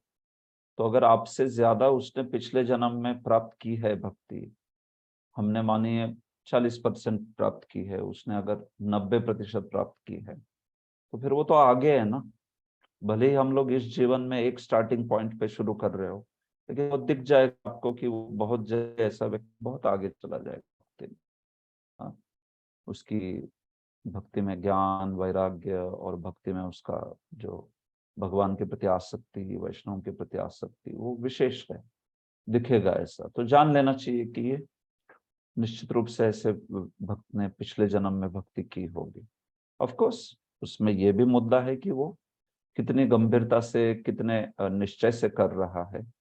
लेकिन हम लोग देख सकते हैं कभी कभी कुछ भक्तों को कि बहुत जल्दी प्रगति कर लेते हैं, तो जान लेना चाहिए कि ये निश्चित रूप से आप पिछले जन्म में भक्ति करके आए हुए हैं। तो उस पूर्वाभ्यास की वजह से वो मानो अवश्य, अवश्य मतलब लिटरली खींचा चला जाता है भक्ति की ओर। हम लोग उसको प्रयास करेंगे, कभी ऐसा हो जाता है समाज प्रयास करता है उसको खींचने का दूर भक्ति से, माता पिता प्रयास करते हैं भक्ति से दूर खींचने का, लेकिन वो ऐसा व्यक्ति खींचा चला जाता है उसकी ओर। तो क्या हो रहा है वहां पर? वो जोर नहीं चलेगा किसी का, क्योंकि वो अवशोपि ह्रियते, उसका वो जो पहले वाला योगाभ्यास है, पहले वाला भक्ति का अभ्यास है, वो उसको खींच के लेके जा रहा है।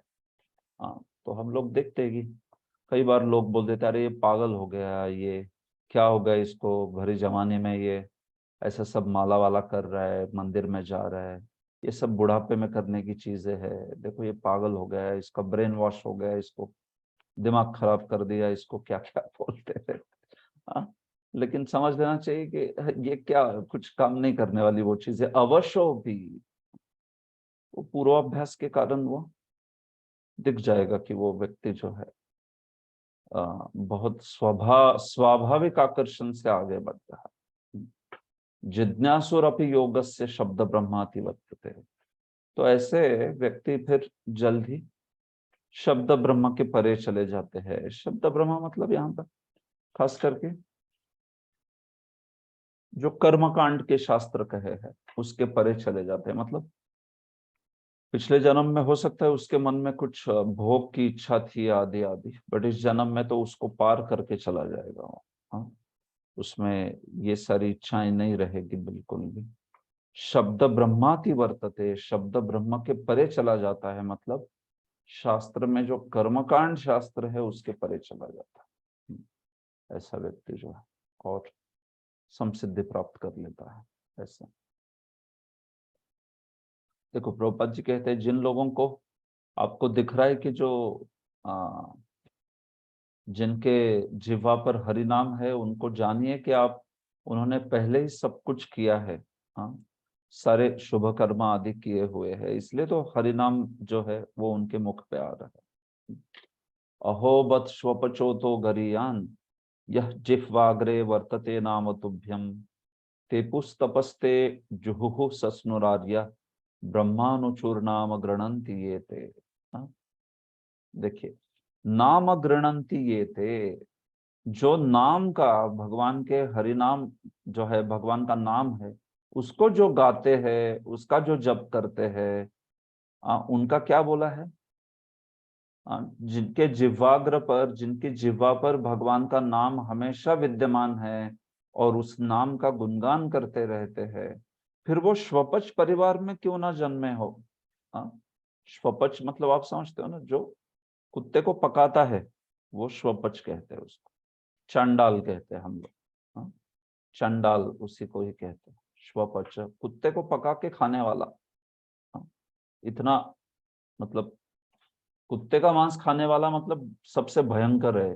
हाँ, वैदिक लाइफ में वो सबसे नीच योनि में कहा गया है। ऐसे ऑफ कोर्स गौ का मांस खाने वाला सबसे पापी है, लेकिन गौ का मांस खाने वाला मतलब ये चीज वेदों में स्वीकृति नहीं है, वो इतनी जघन्य है कि उसको क्या बोले। हाँ, लेकिन जो स्वीकृत है उन चीजों में ये सबसे नीचे है, स्वपच। चंडाल जो होता है। तो अगर कोई भगवान का नाम ले रहा है तो उसके लिए क्या बोला है, देखिए तेपुस तपः, उन्होंने सब तप लिए है। जुहुहु सस्नुहु, मतलब उन्होंने सारे यज्ञ कर लिए, सारे स्नान कर लिए, दुनिया के तमाम तीर्थों में स्नान कर लिए उन्होंने। ब्रह्मानुचूहु, उन्होंने सारे वेद पढ़ लिए। सारे तप कर लिए, सारे यज्ञ कर लिए, सारे तीर्थों में स्नान कर लिया और समस्त वेदों का अध्ययन कर लिया। ये बात है, क्योंकि नहीं तो फिर हरि नाम के प्रति क्यों उसको इतनी रुचि है भाई। हरि नाम का रुचि, इतनी हरि नाम की रुचि है, पवित्र जप कर रहे हैं, निष्ठा से कर रहे हैं, तो आप जानिए कि ये लोग बहुत महान है। स्वपच परिवार में क्यों ना जन्म ले, बट लेकिन वो विशेष, वो तो स्वपच परिवार में जन्म लेने का कारण ये रहेगा कि कुछ तो उन्होंने कोई जघन्य पाप कर दिया होगा जिसके कारण वैसा जन्म मिला। लेकिन साथ ही साथ ये सब चीजों का भी वहां पर समावेश होगा कि ये भक्ति में आगे बढ़ चुके हैं बहुत। प्रभुपाद जी हरिदास ठाकुर का उदाहरण देते हैं कि जैसे हरिदास ठाकुर को नामाचार्य के रूप में स्वीकार किया भगवान ने, हालांकि वे एक मुसलमान परिवार में जन्मे हुए थे। ठीक है। प्रयत्नाद्यतमानस्तु योगी संशुद्ध किल्बिषः अनेक जन्म संसिद्ध ततो याति पराम गतिम। राधा राधानाथ प्रभु अनुवाद पढ़ेंगे? दंडवत प्रभु। व्रत प्रणाम। और जब योगी कलमश से शुद्ध होकर सच्ची निष्ठा से आगे प्रगति करने का प्रयास करता है तो अंततोगत्वा अनेकानेक जन्मों के अभ्यास के पश्चात सिद्धि लाभ करके वह परम गंतव्य को प्राप्त करता है। धन्यवाद। तो इस प्रकार से प्रयत्न करते हुए योगी जो है वो अपने किल्बिशों से, अपने पापों से शुद्ध हो जाता है। हो सकता है उसको कई जन्म भी लग जाए। मतलब देखो ये विधि आसान नहीं है, ऐसे भगवान बता रहे। तो अगर वो गंभीर है तो वो सिद्ध कर लेगा तुरंत 1-2 जन्म में ही। अगर वो प्रयत्न कर रहा है लेकिन मन जो है उसका चंचल है बहुत, तो फिर उसको थोड़ा समय लग जाएगा। लेकिन अनेक जन्मों के पश्चात निश्चित रूप से ऐसा व्यक्ति परम गंतव्य को प्राप्त कर लेगा। याति पराम गतिम। तपस्विभ्यो अधिको योगी ज्ञानिभ्योपि मतोऽधिकः कर्मिभ्यश्चाधिको योगी तस्माद् योगी भवार्जुन। दीपमाला माता जी आप अनुवाद पढ़ेंगे? हरे कृष्ण प्रभु जी, दंडवत प्रणाम। दंडवत प्रणाम। हाँ, योगी पुरुष तपस्वी से, ज्ञानी से तथा सकाम कर्मी से बढ़कर होता है। अतः हे अर्जुन, तुम सभी प्रकार से योगी बनो। हरे कृष्ण। तो ये धन्यवाद। तो ये उपसंहार है। देखिए ये निष्कर्ष रूप में भगवान बता रहे। तो इस प्रकार से अर्जुन, हे अर्जुन तुम ये जानो कि तपस्वी लोगों से भी योगी श्रेष्ठ है, ज्ञानी लोगों से भी श्रेष्ठ है, कर्मी लोगों से भी श्रेष्ठ है। तस्माद योगी भव अर्जुन। इसलिए हे योगी, इसलिए हे अर्जुन योगी बनो, ऐसे कहते हैं। तो देखो कैसे होता है वैदिक लाइफ में, निष्काम कर्म योग का अनुशीलन करते करते जब अंतःकरण की शुद्धि हो जाती है ना, उसका हृदय साफ हो गया तो व्यक्ति ज्ञान मार्ग को स्वीकार कर लेता है। और ज्ञान मार्ग में जब वो ज्ञान का अनुशीलन करते करते वो अष्टांग योग का मार्ग स्वीकार कर लेता है। ऐसे टिपिकली होता है, वो ऐसे बढ़ते हैं एक से दूसरे मार्ग जो है। तो जो तपस्या है वो तपस्या भी किसके लिए होती है? तपस्या होती है ज्ञान प्राप्त करने के लिए। लेकिन योगी तो ज्ञान से भी आगे है कि नहीं? योगी जो है परमात्मा को भी समझता है।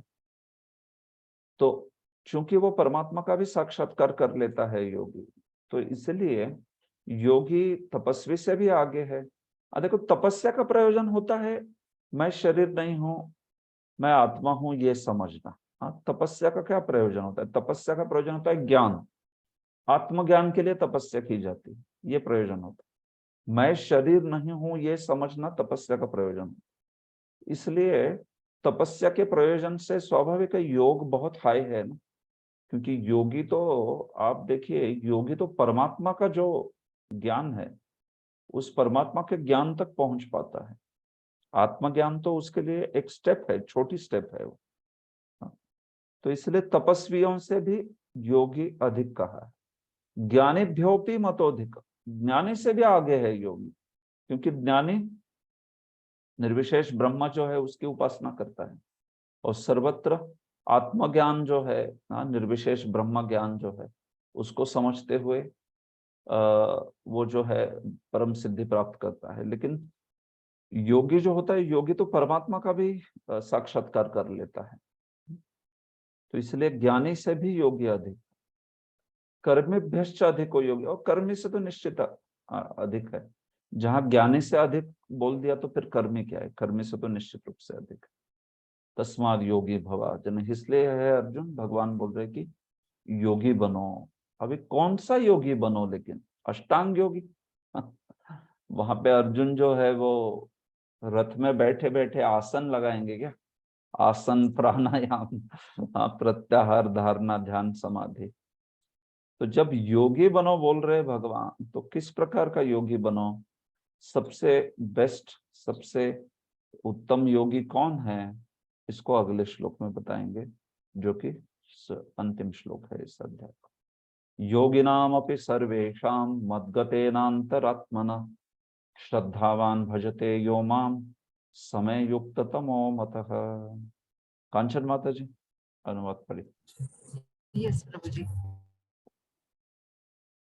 और समस्त योगियों में से जो योगी अत्यंत श्रद्धा पूर्वक मेरे परायण है, अपने अंतःकरण में मेरे विषय में सोचता है और मेरी दिव्य प्रेमा भक्ति करता है, वह योग में मुझसे परम अंतरंग रूप में युक्त रहता है और सबों में सर्वोच्च है। यही मेरा मत है। ठीक है, देखिए, योगिनाम अपि सर्वेषां, तस्माद योगी भवार्जुन बोला था ना अर्जुन को। तो भाई कौन सा योगी बनना है? ज्ञान योगी बनना है क्या, अष्टांग योगी बनना है, भक्ति योगी बनना है? तुरंत भगवान ने अगले श्लोक में बोला, देखो, समस्त योगियों से भी सर्वश्रेष्ठ योगी कौन है? समय युक्त तमो मतः। युक्त तम, तम मतलब सर्वश्रेष्ठ होता है, तरतम भाव। तो समस्त योगियों में सबसे परम योगी कौन है? तो जो मद्गतेनांतरात्मना श्रद्धावान भजते यो माम, जो मेरा भजन करता है। देखो, भजते, भजते शब्द में भज धातु होता है। संस्कृत में भज धातु का अर्थ होता है सेवा, भज सेवायाम। इसलिए प्रभुपाद जी ने भज धातु का, भक्ति शब्द में भी भज धातु है, इसलिए भक्ति का अनुवाद करते हुए प्रभुपाद जी ने कैसा अनुवाद किया? क्योंकि इस शब्द में धातु जो है भज, उसका अर्थ ही है टू सर्व, सेवायाम। तो इसलिए प्रभुपाद जी का यूनिक ट्रांसलेशन है भक्ति का। कैसे अनुवाद करते हैं प्रभुपाद जी भक्ति का, कौन बताएगा? यस, आपने प्रभुपाद जी का भक्ति शब्द, सर्विस। हाँ, डिवोशनल सर्विस, एग्जैक्टली। तो देखो, सर्विस बोल दिया उधर, क्योंकि सेवा भज धातु में वो बोध सेवा का ही है। नहीं तो फिर योगी लोग हैं, वो भी तो ध्यान करते हैं ना भगवान पर, वो भी भगवान के आराधक है, परमात्मा के है, लेकिन भगवान के साकार रूप के आराधक है वो।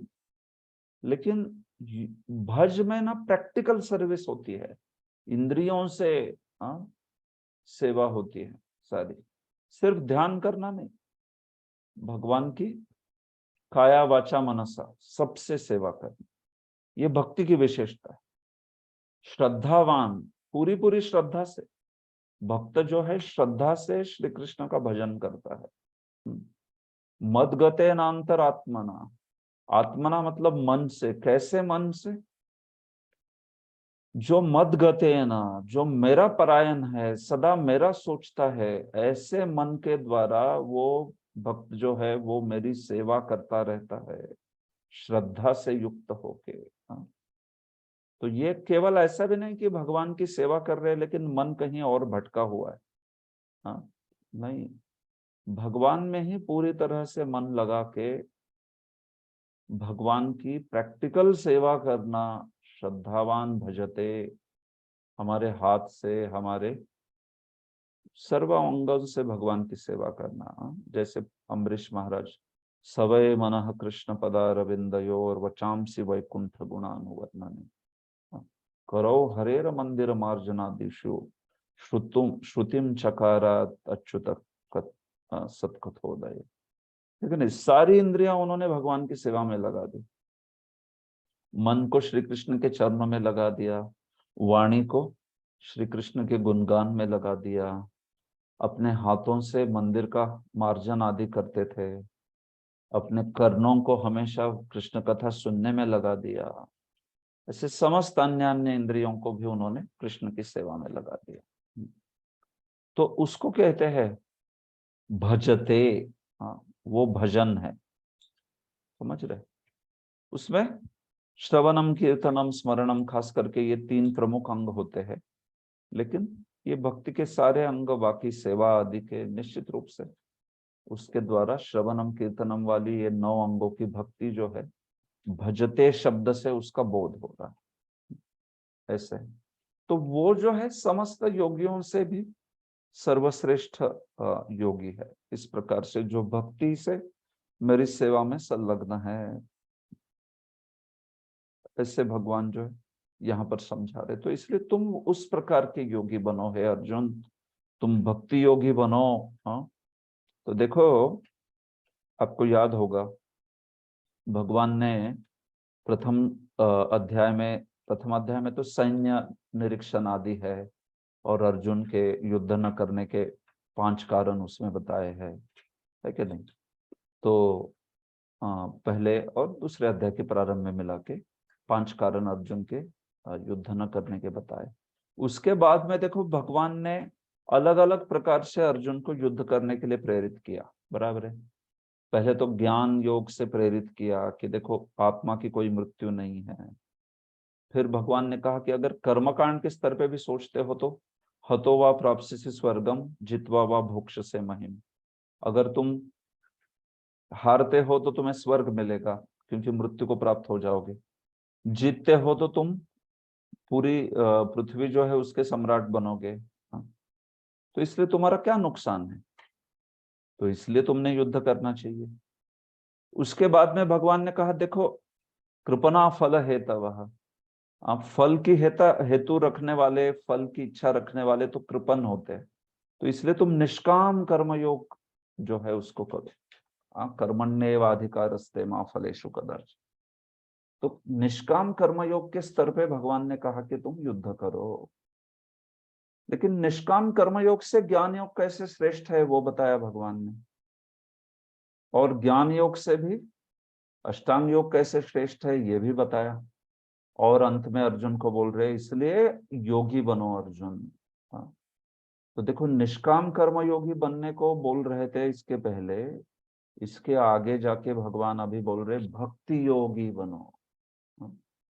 तो देखो ये जो है ना भगवान की अभी इंस्ट्रक्शन जो है आ रही है पूरी, कि अर्जुन को भक्ति योग बनते हुए युद्ध करने की उनकी आज्ञा है, वो सर्वोपरि है। इसलिए अभी यहाँ से आगे 6 अध्यायों में भक्ति की ही बात होगी, पूरी पूरी भक्ति के अध्याय आ रहे हैं ये सारे। तो भगवान अर्जुन को अलग अलग स्तर पे लड़ने की प्रेरणा दे रहे थे। तो जैसे हमने देखा कि सकाम कर्मकांड के स्तर पे भी बोले, उसके परे निष्काम कर्मयोग के स्तर पे बोले, ज्ञान के स्तर पे भी बोले, क्योंकि निष्काम कर्मयोग में ज्ञान अंतर्भूत रहता है। ज्ञान योग और अष्टांग योग के स्तर पे नहीं बोल सकते क्योंकि ये दोनों मार्ग उसमें युद्ध करना नहीं होता है। इसलिए तस्माद योगी भवार्जुन, मतलब वो अष्टांग योग नहीं हो सकता क्योंकि उस मार्ग में कर्म संन्यास होता है। ज्ञान के मार्ग में भी कर्म संन्यास होता है, सब छोड़ना पड़ता है कार्य। तो इसलिए ये जो है भक्ति का मार्ग यहाँ पर बोला है। इसलिए तुरंत अगले श्लोक में बोल दिया कि योगी नाम अपि सर्वेषां। हाँ, मैं तुम्हें योगी बनने के लिए कह रहा हूं, लेकिन कौन सा योगी? अष्टांग योगी बनोगे तो फिर तो छोड़ के चले जाओगे बैटलफील्ड। मैं तुम्हें बोल रहा हूं श्रद्धावान भजते यो माम समय युक्ततम। वो योगी बनो जो श्रद्धा से मेरा भजन करता है, जिसने मेरा मन जो है मेरे में अपने मन को पूरी तरह से लगाया है। वो मेरे विचार से सबसे महान योगी है। देखो कितना क्लियर श्लोक बोला है यहाँ पर भगवान ने जो है। यहाँ पर भजते शब्द महत्वपूर्ण है। भजते भज धातु से बना है जिसका अर्थ है सेवा करना। तो देखिए ये चीज जो है, इसलिए प्रभुपाद जी ने अनुवाद करते हुए भक्तिमय सेवा, ऐसा भक्ति का अनुवाद करते हैं प्रभुपाद जी, या प्रेममयी सेवा, लविंग डिवोशनल सर्विस, ऐसा अनुवाद करते हैं। सर्विस वाला वो एस्पेक्ट बहुत उसमें बड़ा अच्छा अनुवाद किया है। ऐसा कोई लोगों ने कैसे अनुवाद किए भक्ति के? डिवोशन या सेंटिमेंट, ऐसे अनुवाद किए हैं, डिवोशनल सेंटिमेंट। लेकिन प्रभुपाद जी ने डिवोशनल सर्विस ऐसा अनुवाद किया, बहुत अच्छा अनुवाद, फर्स्ट क्लास, उसके धातु को देखते हुए अनुवाद जो है वो किया है। तो ये बात है। भक्ति योग समस्त योगों की परिणति है, अन्य योग तो भक्ति योग में भक्ति तक पहुंचने के साधन मात्र है। योग का वास्तविक अर्थ भक्ति योग। देखिए, कर्म योग से लेकर भक्ति योग का लंबा रास्ता आत्म साक्षात्कार तक जाता है। निष्काम कर्मयोग इस रास्ते का आरंभ है, बराबर है। सकाम कर्मयोग मतलब सकाम कर्मकांड को क्या कंसिडर ही नहीं करते, क्योंकि वो तो फल की हेतु से होता है। तो लिटरली ट्रांसेंडेंटल पाथ, जो कि एक दिव्य मार्ग किसको कह सकते हैं, निष्काम कर्मयोग से शुरू होता है। निष्काम कर्मयोग के मार्ग में व्यक्ति का आसक्ति रहता है, लेकिन कार्य करने के लिए, वर्णाश्रम के अनुसार जीने के लिए। तो इसलिए वर्णाश्रम में वो जीवन जीता है, वर्णाश्रम के कार्य अनुसार करता है और उसमें भक्ति मिक्स कर देता है। लेकिन वही अगर उसमें निष्काम कर्मयोग से उसके मन में डिटैचमेंट आ गई, वैराग्य आ गया, तो वो उस निष्काम कर्मयोग को त्याग के ज्ञान के मार्ग पे चला जाता है, क्योंकि अभी वो तैयार हो गया, अंतःकरण शुद्धि हो गई उसकी, वैराग्य आ गया उसके हृदय में। तो इसलिए अभी वो ज्ञान का अनुशीलन करके मुक्ति प्राप्त कर सकता है। जब ज्ञान योग में अनेक भौतिक विधियों से परमात्मा के ध्यान में वृद्धि होने लगती है और मन उन पर लगा रहता है, तो उसे अष्टांग योग कहते हैं। और ज्ञान योग से भी व्यक्ति ऐसा हो सकता है कि उसको आत्मज्ञान जो है वो हो गया, तो सौभाग्यवश ऐसा व्यक्ति परमात्मा के ज्ञान के लिए योग मार्ग का अवलंबन करेगा ऐसे। तो इस प्रकार ये निष्काम कर्मयोग, ज्ञान, अष्टांग योग जो है वो मार्ग चलता है। लेकिन इसके परे भी भक्ति का मार्ग है, जो कि परमात्मा साक्षात्कार के परे भगवान का साक्षात्कार करवाता है, इसलिए वो सर्वश्रेष्ठ कहा गया है। कोई विरला भाग्यशाली है कि वैदिक विधि के अनुसार भक्ति योग के पद को स्वीकार करके कृष्ण भावना भावित हो पाता है। आदर्श योगी श्याम सुंदर कृष्ण पर अपना ध्यान एकाग्र करता है। तो देखो, मद गते नांतरात्मना, मन जो है मुझ में लगाता है, मतलब श्याम सुंदर जी पे लगाता है, श्याम सुंदर कृष्ण उन पर ध्यान अपना एकाग्र करता है। भगवान श्री श्री राधा कृष्ण के सुंदर चरण कमलों पर अपना ध्यान एकाग्र करता है। तो ये बात है, इसलिए मदगते नांतरात्मना कहा है। तो यही बात है, इसलिए ये जो मार्ग है वो सर्वश्रेष्ठ मार्ग है। भक्ति रस्य भजनम तदिहामुत्रो उपाधि नैराश्य अमुष्मिन मन कल्पनम एतदेव नैष्कर्म्यम। यही सबसे बड़ा निष्काम मार्ग है कि भगवान की भक्ति जो भौतिक इच्छा की रहित होती है और परमेश्वर में अपना मन लगाना इस प्रकार से। ये गोपाल तापनी उपनिषद में भी यही बात कही, ठीक है। तो इस प्रकार श्रीमद् भागवत के 6ठे अध्याय ध्यान योग का भक्ति वेदांत तात्पर्य पूर्ण हुआ। तो देखिए, ये पहले 6 अध्याय का यहाँ पर पूर्ति हो रही है, समाप्त हो गए।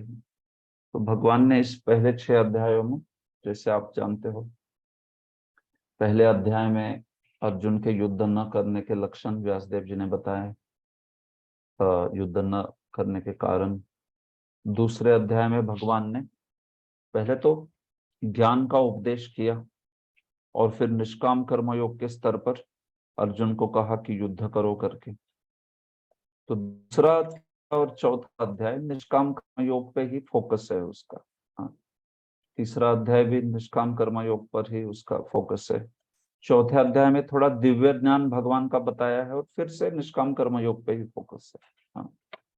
तो ऐसे दूसरा, तीसरा, चौथा अध्याय प्राइमरीली निष्काम कर्मयोग की बात करते हैं, और फिर जो 5वां अध्याय है वो कैसे निष्काम कर्मयोग जो है वो ज्ञान योग उसमें होता है, या वो ज्ञान योग का सोपान कैसे है, ये बताया है वहां पर। तो इसलिए वहां पे थोड़ी ज्ञान योग की चर्चा आती है। निष्काम कर्मयोग जो है वो स्टेपिंग स्टोन बनता है ज्ञान योग के। और छठे अध्याय में फिर अष्टांग योग जो है उसका वर्णन होगा। ऐसा 6 अध्यायों में ये विषय जो है यहाँ पर पूर्ण हुआ। श्रील प्रभुपाद की जय। ग्रंथराज श्रीमद् भगवत गीता की जय। हरे कृष्ण। तो इस पे कोई किसी का प्रश्न है तो पूछिए, नहीं तो फिर आज के लिए रुकते हैं यहाँ पर। प्रभु जी हरे कृष्णा। हरे कृष्ण।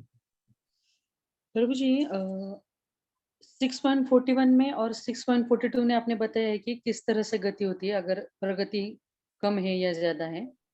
तो प्रभु जी जो लोग भक्ति में है और अच्छे से सेवा वगैरह कर रहे हैं किंतु वो आत्मघात करते लेते हैं तो उनकी क्या गति होती है प्रभु जी? आत्मघात मतलब खुदकुशी, हाँ प्रभु आत्महत्या। जी। हाँ ओके, नहीं देखिए, आत्महत्या जो है वो तो चीज शास्त्र में मनुष्य जन्म के लिए बिल्कुल भी उसका पुष्टि नहीं की गई है। वो एक बहुत बड़ा पाप माना है, क्योंकि नृदेहम आद्यम सुलभम सुदुर्लभम। नृदेह जो है मनुष्य का देह बड़ा सुदुर्लभ होता है। हमें मिल गया सुलभता से, लेकिन जानना चाहिए कि बड़ा सुदुर्लभ है। तो इसलिए इसको ऐसे कोई बेकार में जाया कर रहा है तो फिर उसको बहुत उसका परिणाम भुगतना पड़ता है। तो देखिए, भक्तों के जीवन में श्री कृष्ण का नियंत्रण रहता है। तो अगर कोई दुर्भाग्यवश भक्त कोई ऐसा आत्मघातक कर दिया, उसने कुछ आत्महत्या आदि कर दी, जो कि बड़ी दुर्भाग्य की चीज है, ऐसा नहीं होना चाहिए था। लेकिन अगर ऐसा होता है तो देखो, एक बात तो जाननी चाहिए कि श्री कृष्ण चूंकि भक्तों के कल्याण के लिए हमेशा जागरूक रहते हैं, तो भगवान जो है ऐसे भक्त को निश्चित रूप से अगले जन्म में भी क्यों ना हो अच्छी गति देंगे। उनका जो भक्ति नहीं करते उन लोगों की तरह ऐसी दुर्गति नहीं होती कि जैसे मानो भूत बन गए वगैरह वगैरह, ऐसा नहीं होता भक्तों का कभी। भगवान हो सकता है कि उसको थोड़ा दंडित करे, क्योंकि ये गलत चीज कर दी उसने, तो दंडित कर सकते हैं भगवान ऐसे भक्त को। थोड़ा दुख में से जाना पड़ेगा उसको, या उसको हो सकता है किसी अन्य प्रकार से थोड़ा भगवान पीड़ा दे, कुछ दुख दे दे। लेकिन भगवान जो बाहर मतलब अन्य लोग जो भक्ति नहीं करते उनके लिए जो फल बोला है ऐसे कार्य का, वो नहीं होगा भक्तों के साथ में। भगवान उतना ख्याल रखते हैं ऐसे भक्तों का। और फिर हम लोग देखते हैं कि इस टाइप से कुछ पिछले जन्म का कुछ गलती की वजह से वगैरह कोई है भी भक्त, तो उसको इस टाइप से मतलब भगवान कुछ रिएक्शन दे देंगे। लेकिन वो भूत वेद बनते ये तो नहीं है, ऐसा नहीं। हरिनाम लेने वाला व्यक्ति नहीं बनेगा ऐसा कभी। एकदम रेयर एक्सेप्शनल केसेस में बोला है जहां पे कुछ बहुत बड़े शुद्ध भक्त का अपराध हो गया किसी से, प्रचंड महद अपराध हो गया, तो ऐसे केस में कुछ इस प्रकार का दंड मिल सकता है। लेकिन वो भी ज्यादा देर तक ऐसी योनि में भगवान भक्तों को नहीं रखते बिल्कुल कभी। नहीं तो फिर प्रैक्टिकली प्रायः भक्त लोग कभी भी भूत योनि आदि में नहीं जाते कभी भी। क्योंकि वो हरिनाम किया है श्रद्धा से, उसको क्यों उस प्रकार का दंड मिलेगा। तो ये बात ठीक है। प्रभु जी पर उन्होंने उनके जो आयु थी उससे पहले ही जीवन त्याग दिया है, तो उनके जो वो रहते हैं जो कर्म, वो कर्म का कैसे प्रभु जी वो भगवान क्या करते हैं उनका? नहीं देखो, भक्तों के कर्मों का अलग ये होता है लेखा जोखा। आप जैसे ही कोई दीक्षा ग्रहण कर लेता है ना, तो वो कर्मों का अकाउंट जो है भगवान के हाथ में चला जाता है। तो अभी उसमें से क्या देना है क्या नहीं देना है ये कृष्ण के हाथ में है। तो दीक्षा के पश्चात जो अपने जीवन में हो रही है चीजें, वो डायरेक्ट कृष्ण के इंटरवेंशन से होती है। ऐसे नहीं कहना चाहिए कि ये मेरा कर्म है, ये मेरे कर्म से हो रहा है। भले ही कर्म से भी क्यों ना हो रहा, लेकिन वो श्री कृष्ण के ओर से आता है। अभी श्री कृष्ण बोलते क्या, ठीक है इस रिएक्शन को आने दो इसके जीवन में, इस रिएक्शन को, इस कर्म फल को नहीं आने देना चाहिए, इसको आने देंगे, इसको आने दूंगा, इसको नहीं आने दूंगा, ऐसे। तो ये विश्वनाथ चक्रवर्ती ने समझा है भक्ति सामरस्य में। तो भक्तों का जो सुख दुख होता है ना, वो ईश्वर दत्त है, वो श्री कृष्ण देते हैं। तो श्री कृष्ण देते हैं मतलब ऐसे मत सोचिए कि श्री कृष्ण अपने जीवन में दुख नहीं है तो भी डाल रहे, नहीं। आपके कर्म के कोटे में से क्या देना है वो कृष्ण निर्धारित करते ऐसे। तो बेसिकली दीक्षा के पश्चात जान लेना चाहिए कि भक्तों के जीवन में जो भी कुछ हो रहा है वो डायरेक्ट कृष्ण के इंटरवेंशन से हो रहा है। हाँ। और इसलिए उसको कर्म आदि का वैसा विचार नहीं होता है। हाँ, अभी भगवान डिसाइड कर लेंगे, हो सकता है हमारा, जस्ट उदाहरण के लिए 50 किलो कर्मा है, लेकिन अभी दीक्षा के पश्चात भगवान देखते हैं इस 50 किलो में से मैं बस 5 किलो ही भेजूंगा।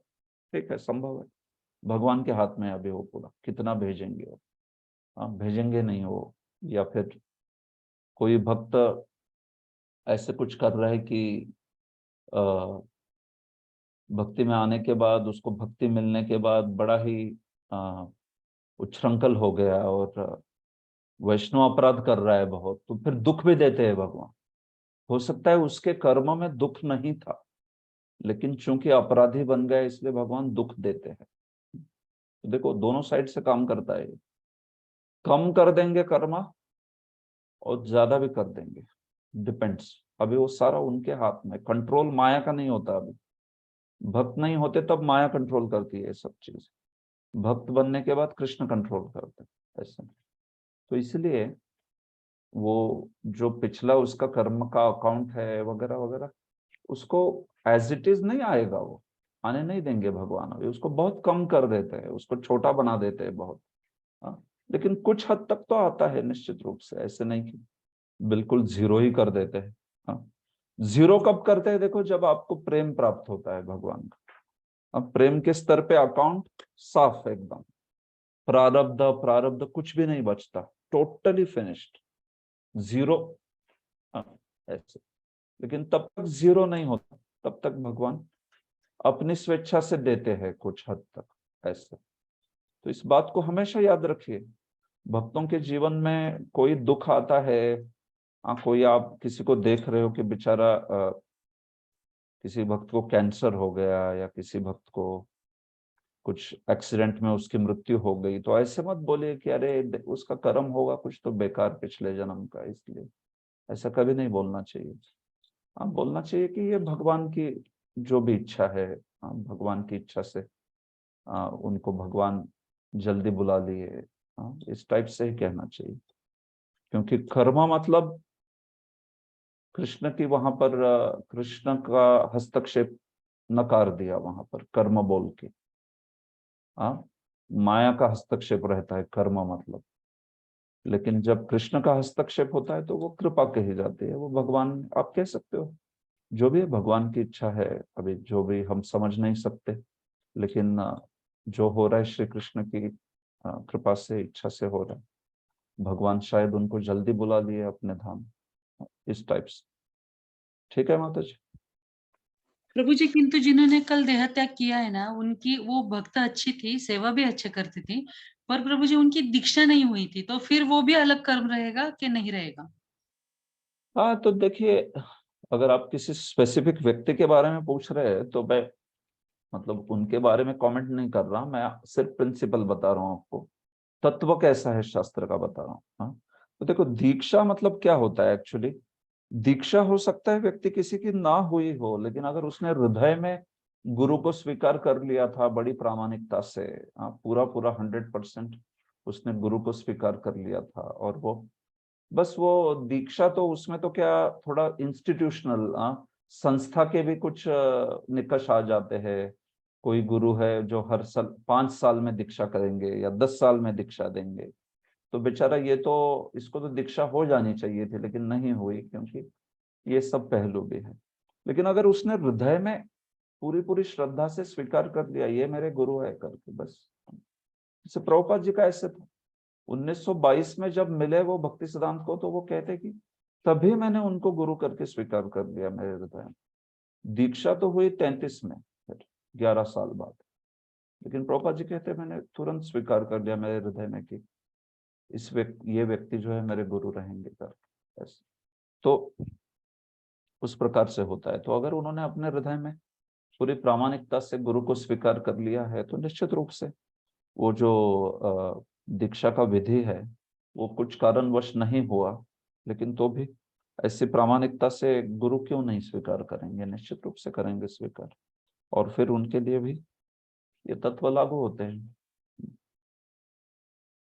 ओके प्रभु जी, ठीक है, थैंक यू वेरी मच प्रभु जी। प्रभु जी, एक माता जी थी सेवा में, बहुत अच्छी थी प्रभु जी, पर वो उन्होंने स्वयं को जला लिया प्रभु जी, और कल उनका शरीर उन्होंने त्याग दिया, इसलिए मैं पूछ रही थी। उन्होंने अच्छा, गुरु स्वीकार कर कुछ लिए थे। कुछ कारण, कुछ फैमिली पारिवारिक फैमिली समस्या के कारण, हाँ, पता कुछ, नहीं। ओके, पता नहीं, ठीक है माता जी, ओके, हरे कृष्ण, हम प्रार्थना करते हैं उनके लिए। Thank you. राधा राधानाथ प्रभु। हरे कृष्ण, दंडवत प्रभु।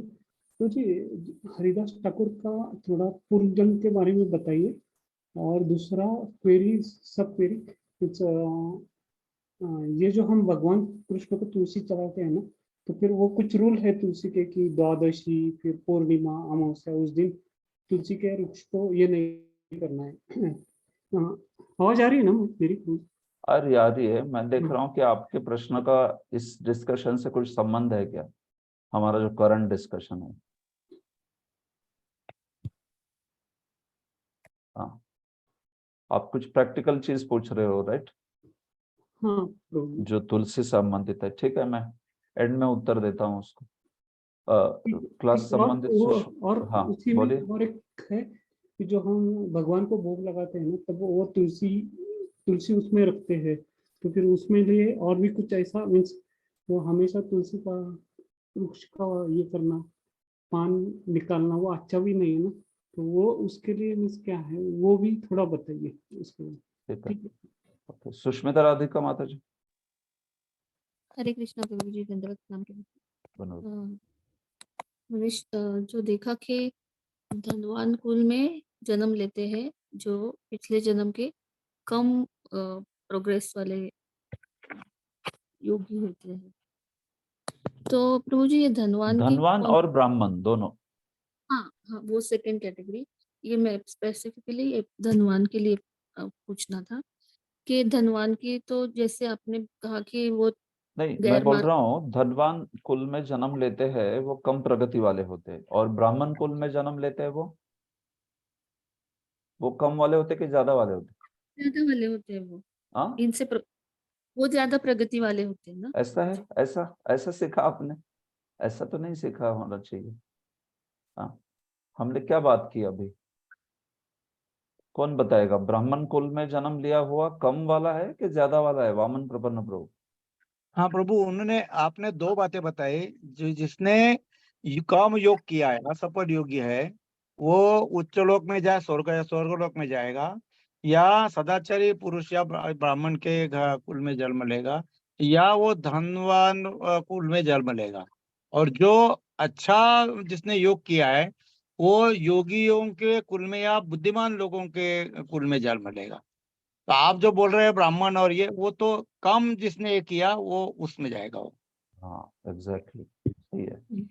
हाँ देखिए माता जी, दोनों भी एक ही कैटेगरी है। वो ब्राह्मण परिवार में जन्म लेने वाला शुचि नाम हो गया, और श्रीमताम मतलब जो धनी परिवार में जन्म ले रहे हैं। तो ये दोनों के दोनों अल्प प्रगति करने वाले ही लोग हैं, ठीक है।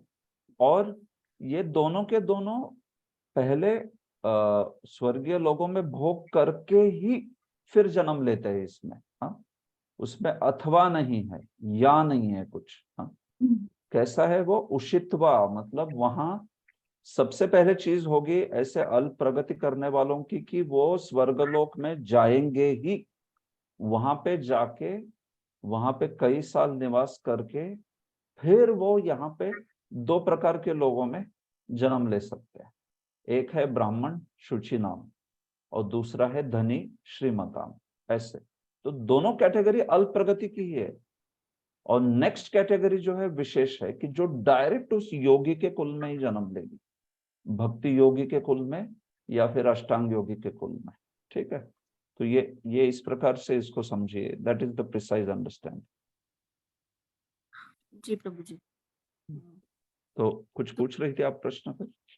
हाँ, तो धनवान की जो कैटेगरी है, तो धनवान जो गैर मार्ग से धनी बनते हैं, वो तो एक हो गए, लेकिन जो जैसे पॉलिटिशियंस है, इंडस्ट्रियलिस्ट है या फिर एक्टर लोग हैं, तो उनके घर में भी जो बच्चे जन्म लेते हैं, तो क्या वे भी कुछ मात्रा में पिछले जन्म के नहीं, मतलब प्रयास?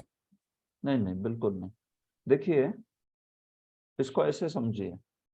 देखो, धनी व्यक्ति के घर में जन्मना उसकी एक ही पॉसिबिलिटी नहीं है। हाँ? हम लोग क्या कर रहे, असफल योगी कहाँ पे जन्म लेता है उसकी एक पॉसिबिलिटी के रूप में हमने देखा धनी। लेकिन क्या वो एकमात्र शक्यता है कि धनी लोगों के जन्म घर में कौन जन्म लेता है? नहीं, ऐसा तो नहीं कहा। देखो, धनी लोगों के घर में जन्म लेने वाले मल्टीपल कारणों से आ सकते हैं। तो उसमें से एक कारण है कि योग का पहले जिसने अनुशीलन किया है वो ऐसे धनी परिवारों में जन्म लेता है जो कि धर्म के प्रति बड़े सजग है, धार्मिक धनी है। हाँ, अधार्मिक धनी नहीं। समझ रहे? तो ये जो अधार्मिक धनी आदि लोग होते हैं, तो उनके घर में जन्म लेने वाले या इन जनरल धनी परिवार में जन्म लेने वाले वो अलग अलग कारणों से आ सकते हैं। हाँ, देखो, पिछले जन्म में जिसने बहुत पुण्य किया, दान किया, दान, तो ऐसा दानी व्यक्ति अगले जन्म में बड़े धनी परिवार में जन्म ले। हाँ, उसने बहुत दान दिया सबको। हाँ, तो वो दान किया इसलिए उसको अगले परिवार में फिर से बहुत धनी परिवार में जन्म मिलता है। तो वो तो दान के स्वभाव प्रभाव से आया है, उसका कुछ लेना देना नहीं योग से। हाँ, या हो सकता है कोई व्यक्ति जो है उसने कुछ तपस्या की, कुछ कर्मकांड के कुछ व्रत किए। हाँ, चातुर्मास्य व्रत किया या चांद्रायन व्रत किया, तो ऐसे व्रतों से कुछ लाभ होते कि अगले जन्म में ऐसा व्यक्ति बहुत धनी परिवार में जन्म लेगा, तो वो ऐसे व्रत करके आया होगा, वो भी संभव है। तो धनी परिवार में जन्म लेना, इसके तो कई पॉसिबिलिटीज है। तो उसमें से कौन सी पॉसिबिलिटीज जो है हम लोग योगी था वो पिछले जन्म में कह सकते हैं, जहां पर ऐसा धनी परिवार की जो धार्मिक धनी है, धर्म के अनुशीलन में है, सारे के सारे आप देख सकते हो कि धर्म के प्रति बहुत सजग है, विशेष है। लेकिन जैसे आप लोग देखते हैं भारत में भी कुछ इंडस्ट्रियलिस्ट है बड़े, और जिनके घर पे बहुत विशेष धर्म का पालन होता है, और उसमें से तो कुछ तो वैष्णव परिवार वाले भी है। तो आप लोग देख सकते हैं कि ये बहुत विशेष धनी है, ऐसे ही धनी नहीं। शुचिनाम श्रीमताम, तो वो श्रीमत वाले जैसे ऐसे लोग हैं। या फिर अगर वैष्णव धर्म का एकदम सही सही पालन करते हैं वो तो फिर योगी नाम कुले हो गए, वो तो और भी विशेष हो गए। ऐसे है। तो इस टाइप से नहीं तो फिर तो बाकी कुछ अधार्मिक रूप से पैसे कमाए हैं, या फिर अधार्मिक भी नहीं है लेकिन धर्म से और भक्ति से कुछ संबंध नहीं है, बस नास्तिक है और पैसे कमा के बैठा है बहुत कुछ। ऐसे भी कई लोग हैं। तो फिल्म स्टार, खिलाड़ी, ये वो सब। लेकिन ऐसा धन जो है वो धन पिछले जन्मों के कर्मों से, कुछ इस टाइप के कर्मों से भी मिल सकता है। वो जरूरी नहीं कि योग के मार्ग का अनुशीलन करके आया। ठीक है जी प्रभु जी। एक और पूछना था प्रभु जी कि जैसे अभी हमने चर्चा की, माता जी ने प्रश्न पूछा, तो जो नए नए जो भक्त होते हैं, या भक्त भी नहीं कहा जा सकता, जस्ट वो कुछ महीने से ही भक्ति कर रहे हैं या हरिनाम ले रहे हैं, तो क्या उनके भी कर्मों का जो नहीं, है डिसीजन नहीं, बिल्कुल नहीं। भगवान? इसलिए मैंने वो क्राइटेरियन बोला ना आपको, क्राइटेरिया है गुरुपादाश्रय। वो गुरुपादाश्रय के स्तर पे होता है। श्रील विश्वनाथ चक्रवर्ती समझाते हैं कि वो जब आप गुरु महाराज के चरणों का आश्रय लेते हो दीक्षा आदि विधान के द्वारा, तब उसके बाद में वो अप्लाई होती है। देखो, भक्ति में जैसे ही कोई जप करता है तो श्री कृष्ण के क्या कह सकते हैं, श्री कृष्ण की छत्र छाया में तो आ ही गया वो। लेकिन तो भी ऐसे नहीं ना कि भाई कोई एक माला जप कर रहा है शुरुआत में और दीक्षित भक्त सब समान है, नहीं। एक एक लेवल की कमिटमेंट भी चाहिए वहां पर। तो श्री विश्वनाथ चक्रवर्ती कहते हैं कि जिसने गुरु पादाश्रय ग्रहण किया है, उस लेवल पे। तो अभी ये भी बात है, देखो, गुरु पादाश्रय ग्रहण किया है वो भी हृदय से श्रद्धा से होना चाहिए। नहीं तो ऐसे नहीं कि कोई कहेगा दीक्षा है लेकिन दीक्षा लिए और जप ही नहीं करता, दीक्षा लेके रखा है लेकिन बस उसको कुछ लेना देना नहीं है, फैशन के लिए दीक्षा ले ली, तो वो क्या है, ऐसे बेकार है वो, कुछ काम की नहीं। कहने का तात्पर्य क्या है, गुरु तो कृपा करने के लिए तैयार थे उसके ऊपर, लेकिन ये कैंडिडेट बेकार है ना, ये कुछ काम का नहीं निकला, तो फिर उस केस में वो लागू नहीं होगा। क्योंकि आप मतलब वो ऐसा जो कैंडिडेट है वो he is not keeping his end of the bargain. मतलब क्या है, वो अपने वचन जो है उसकी पूर्ति नहीं कर रहा, तो फिर कृष्ण भी अपने वचन की पूर्ति नहीं करेंगे। वो जो आश्वासन है, वचन है, गुरु पादाश्रय के स्तर पर क्लेशग्नि, क्लेशग्नि वाला जो गुण है ना, वहां पे लागू हो जाता है, वहां से लागू हो जाता है क्लेशग्नि। तो इस टाइप से है, तो वो कमिटमेंट भी होनी चाहिए, बाहरी रूप से भी और आंतरिक भी, खास करके आंतरिक होनी चाहिए, जिसमें व्यक्ति ने गुरु को स्वीकार किया है, उसके गुरु के शिक्षा के अनुसार जीवन जी रहा है, आप गुरु की अवज्ञा नहीं कर रहा है, 4 माला 16 माला 4 नियम आदि का पालन कर रहा है, उचित प्रकार से भक्ति के विधि विधानों का पालन कर रहा है, वो हो गया गुरु पादाश्रय। ठीक है माता जी? ओके, अन्य कोई प्रश्न है किसी का?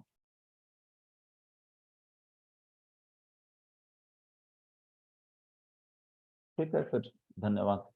अगले हफ्ते से हम लोग 2 कक्षाएं करेंगे, एक गुरुवार के दिन और एक शुक्रवार के दिन। ठीक है, तो कृपया आइए दोनों भी कक्षाओं में।